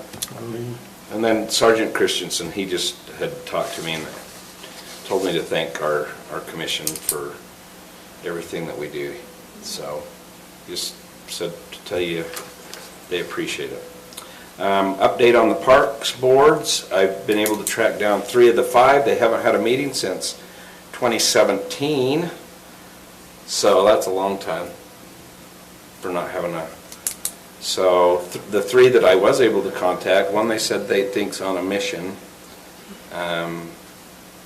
but the three I did contact would like to stay present and continue to do that, so I'll need to find 2 people for 2 of the parks. That covered Milton, Croydon, Enterprise, but Mountain Green, I guess, and what would be the other one? Mountain Green. Which park in Mountain Green? Isn't there 2? Kent Smith. There's 2 There's parks. 2 Mountain Green. Oh, then the one in the subdivision, huh? Okay. Okay. So, so I think with COVID, it totally went away. So anyway, I don't have any numbers, but I'll send you guys the names of the 2 people that I haven't been able to find. And if anybody has any information concerning them, that'd be great. Well, and we might just need to publish a notice for people in the other 2 areas that we need a volunteer for the board. Parks, okay. See if we can get somebody to volunteer. So the we might need fairgrounds to park. publish like an at-large, because I'll pull up the code, but I think it's supposed to have maybe 7 or 8 members according to our code. Oh, really? Not just the 5, not 1 for each part. Okay. But I'll try and pull that up. And then I guess the only other thing, based on some of the communications we had via email, I'd like to ask if Julie could find out with counties our size, be able to know what a sheriff and a deputy sheriff makes. I have already started the process, I'll finish it. Okay, awesome. Thank you. That's And it. I did pull up the Parks Board. It says, "The county by way of ordinance hereby establishes the county Parks Board, which board shall consist of not less than 8 and not more than 15 members. Oh, wow. 8 chosen from members? the citizens of Okay. the county." And so unless we amend that code, technically it should be between that range. What I would recommend is that you make sure that a member of the Fair Board's Park is a member of that, because they are a park. And they'll become a bigger park after the next meeting. Okay? All right, Commissioner Anderson, anything else? Just to kind of echo what Carrie was telling us, and I think Blaine and I discussed this last time, but there is the bill tracker that UAC has, and so each of us has the ability, if you haven't got on there yet, to get on the bill tracker. There's hundreds of bills, but they really bring in just the bills that affect the counties. And then, like you're saying, Thursday mornings at 10, when we have our meeting, you literally, and Blaine and I have been on there, I think, on every meeting, I believe. Yeah. And so you can even get on, and you don't have to participate as far as talking or anything, but they'll ask you with each bill, there's a time to vote. You can literally go in and vote, and it'll show you an update of when you're voting. It's actually a really neat tool, so would definitely recommend that to all of us to be using. I'm just piggybacking on people. I'm going to forward you, Julie, just the response I got.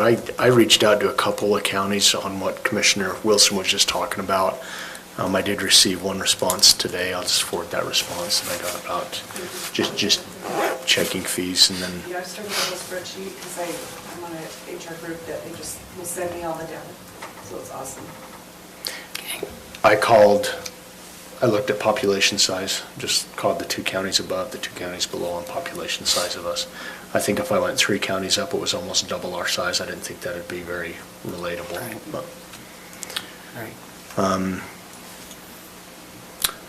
thought I had something else. I'll give you an update with, I still need to keep talking with Josh about the park and getting that, well, I guess we're calling it the Fairgrounds Park. I can't remember what we're calling it. Fairgrounds Park. Officially. Thanks for saying that, Gary. But I want to get that out on our website where the public can have input. We're going to try and get that out as much as we can. The funding, the grant requires us to have public input for this. So I think we've got to do our best to get that out for public comment. So that's all I got. Okay. Just to, if I may, reiterate with that Fairgrounds Park, I've actually asked for it. I've already submitted it to be on the next agenda to discuss it. So that way we're letting, maybe we need to have a public hearing then, I don't know. It's just a concept plan. So, do we need that or not? Well, and I guess what I discussed with Josh, Chair, is that if we can get it on the website, on the planning website, to say, hey, here's what we have, here's what the look is, and we can announce it again. I think we talked about it. Right, we Is it did. 2 times ago or 1 time ago? Yeah, 2 But if we times, can at least 1 get it time. out there where the public has any opportunity to get on and Right. make a public, we thought that'd be better than creating a public open house. But that was the thought anyway. So Yeah, that was the we- thought. I just brought it up for, I think I put it on as a work study. Yeah. Item that we can go and discuss it amongst ourselves if there's anything we want to change, or, if anybody wants to come and be in that work session. Right. So that's what I put it on the agenda for. Like them.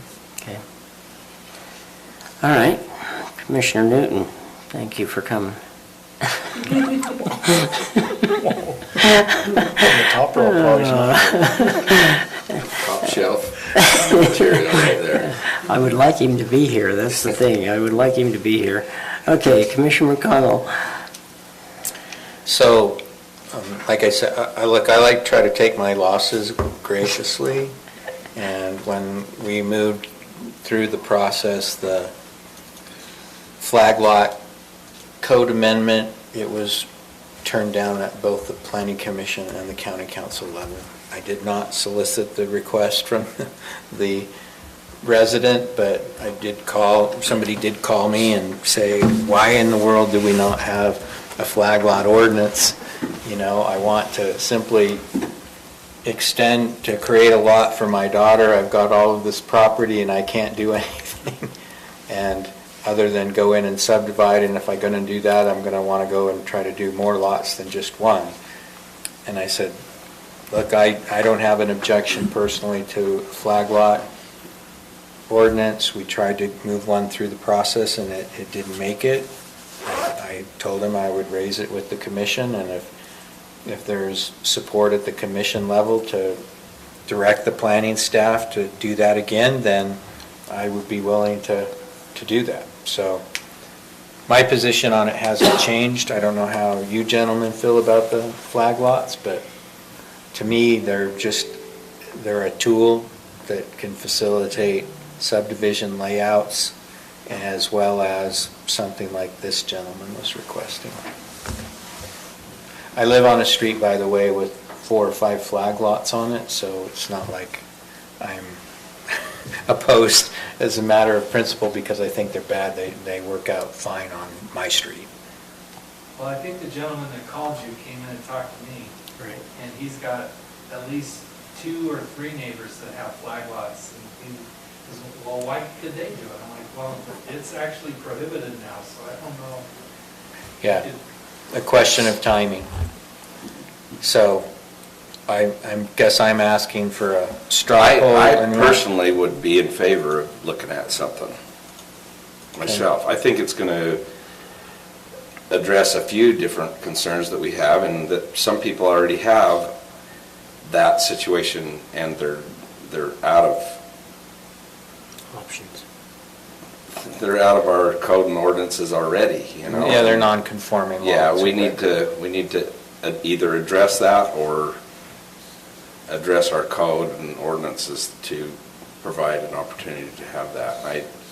I personally don't think I think we're going to see more and more of that as things escalate in price, and we're going to have more people wanting it, because if you can't break off an acre of ground for your daughter that has a house on it already and be able to have some recreation land behind it for your family to enjoy, I think that's a problem, so personally, that's just my personal feeling.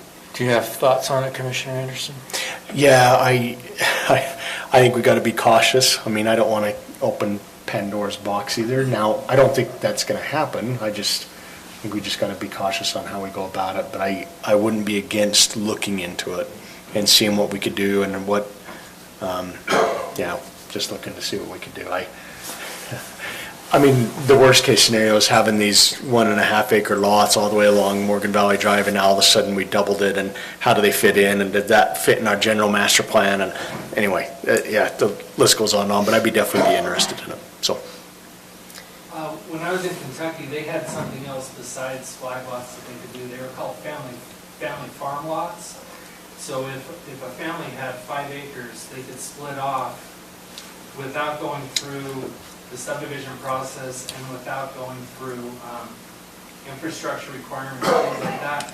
They could divide it off and give it to their family. They couldn't sell it for profit, but they could divide it, and they were called family farm lots. And there were specific restrictions and requirements that went with those lots. They had to wait a certain number of years to sell it, but there are other options besides flag lots if you want to look at other things too. So. Okay. Well, I am open for the discussion on it. Okay. And so whatever we want to do, I'm open. I'll try to resurrect what was done before. Okay. And then I think flag any of lot those sounds ideas. like it has a bad connotation because it sounds like a driveway running down the side of a house with a house behind a house, you Right. know? That's kind of what it sounds like. Well, and that's what some flag lots largely what are. they are. Well, I know, Yeah. but that's not what all flag lots are. Right, right. And to me, a flag lot in the county looks maybe different than a flag lot in the city, so, You've got one right by you. yeah. And, I mean, I like the idea of the family one, family farm. And that might be a lot better, because then you're not creating a subdivision. Well, it's gonna be a subdivision, but it's not a bona fide subdivision. It's where not all of a an sudden- illegal subdivision. Yeah, where all of a sudden they can, sell it and make a mess. But anyway, I should look to see if the legislature's messing with the language of that one again. yeah. See if we could get it right after 3.5 decades, maybe. So, sorry. Go ahead, I was just One gonna say more with just that. question. RDA, Oh, yeah. So I haven't followed up on that. Okay. So I saw you sent me an email, and so I'll get back with you in the Okay. next couple of days. thanks, that's all I have. Okay, so with that, the flag lot stuff or whatever it is, and I lost my train of thought. Anyway, I like the idea of just discussing it, and then we can go further with it. Oh, that's what it was. That way, it might provide a way for families to actually stay in the area instead of moving out and hopefully maybe their parents die and they come back and get the house. I don't want to see that. I'd rather have them be here. So, anyway.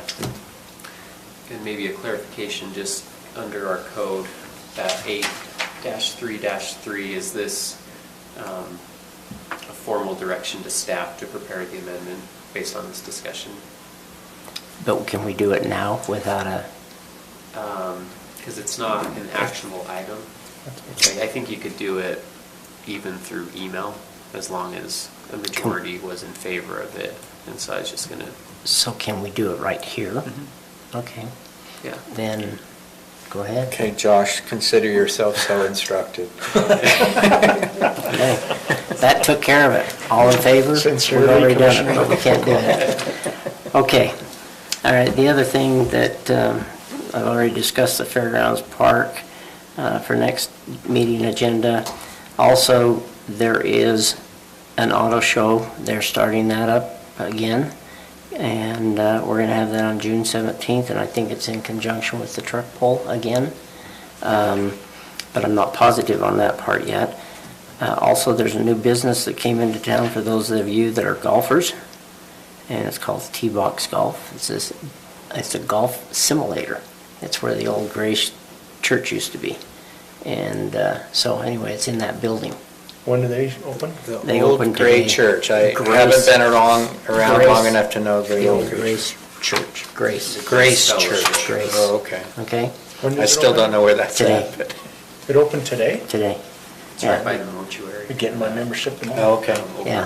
this week. And I think I have- actually saw a sign driving in today, Yeah. a panel board sign. Right. So they're going to have some kind of a grand opening, at least according to the chamber. They'll have that.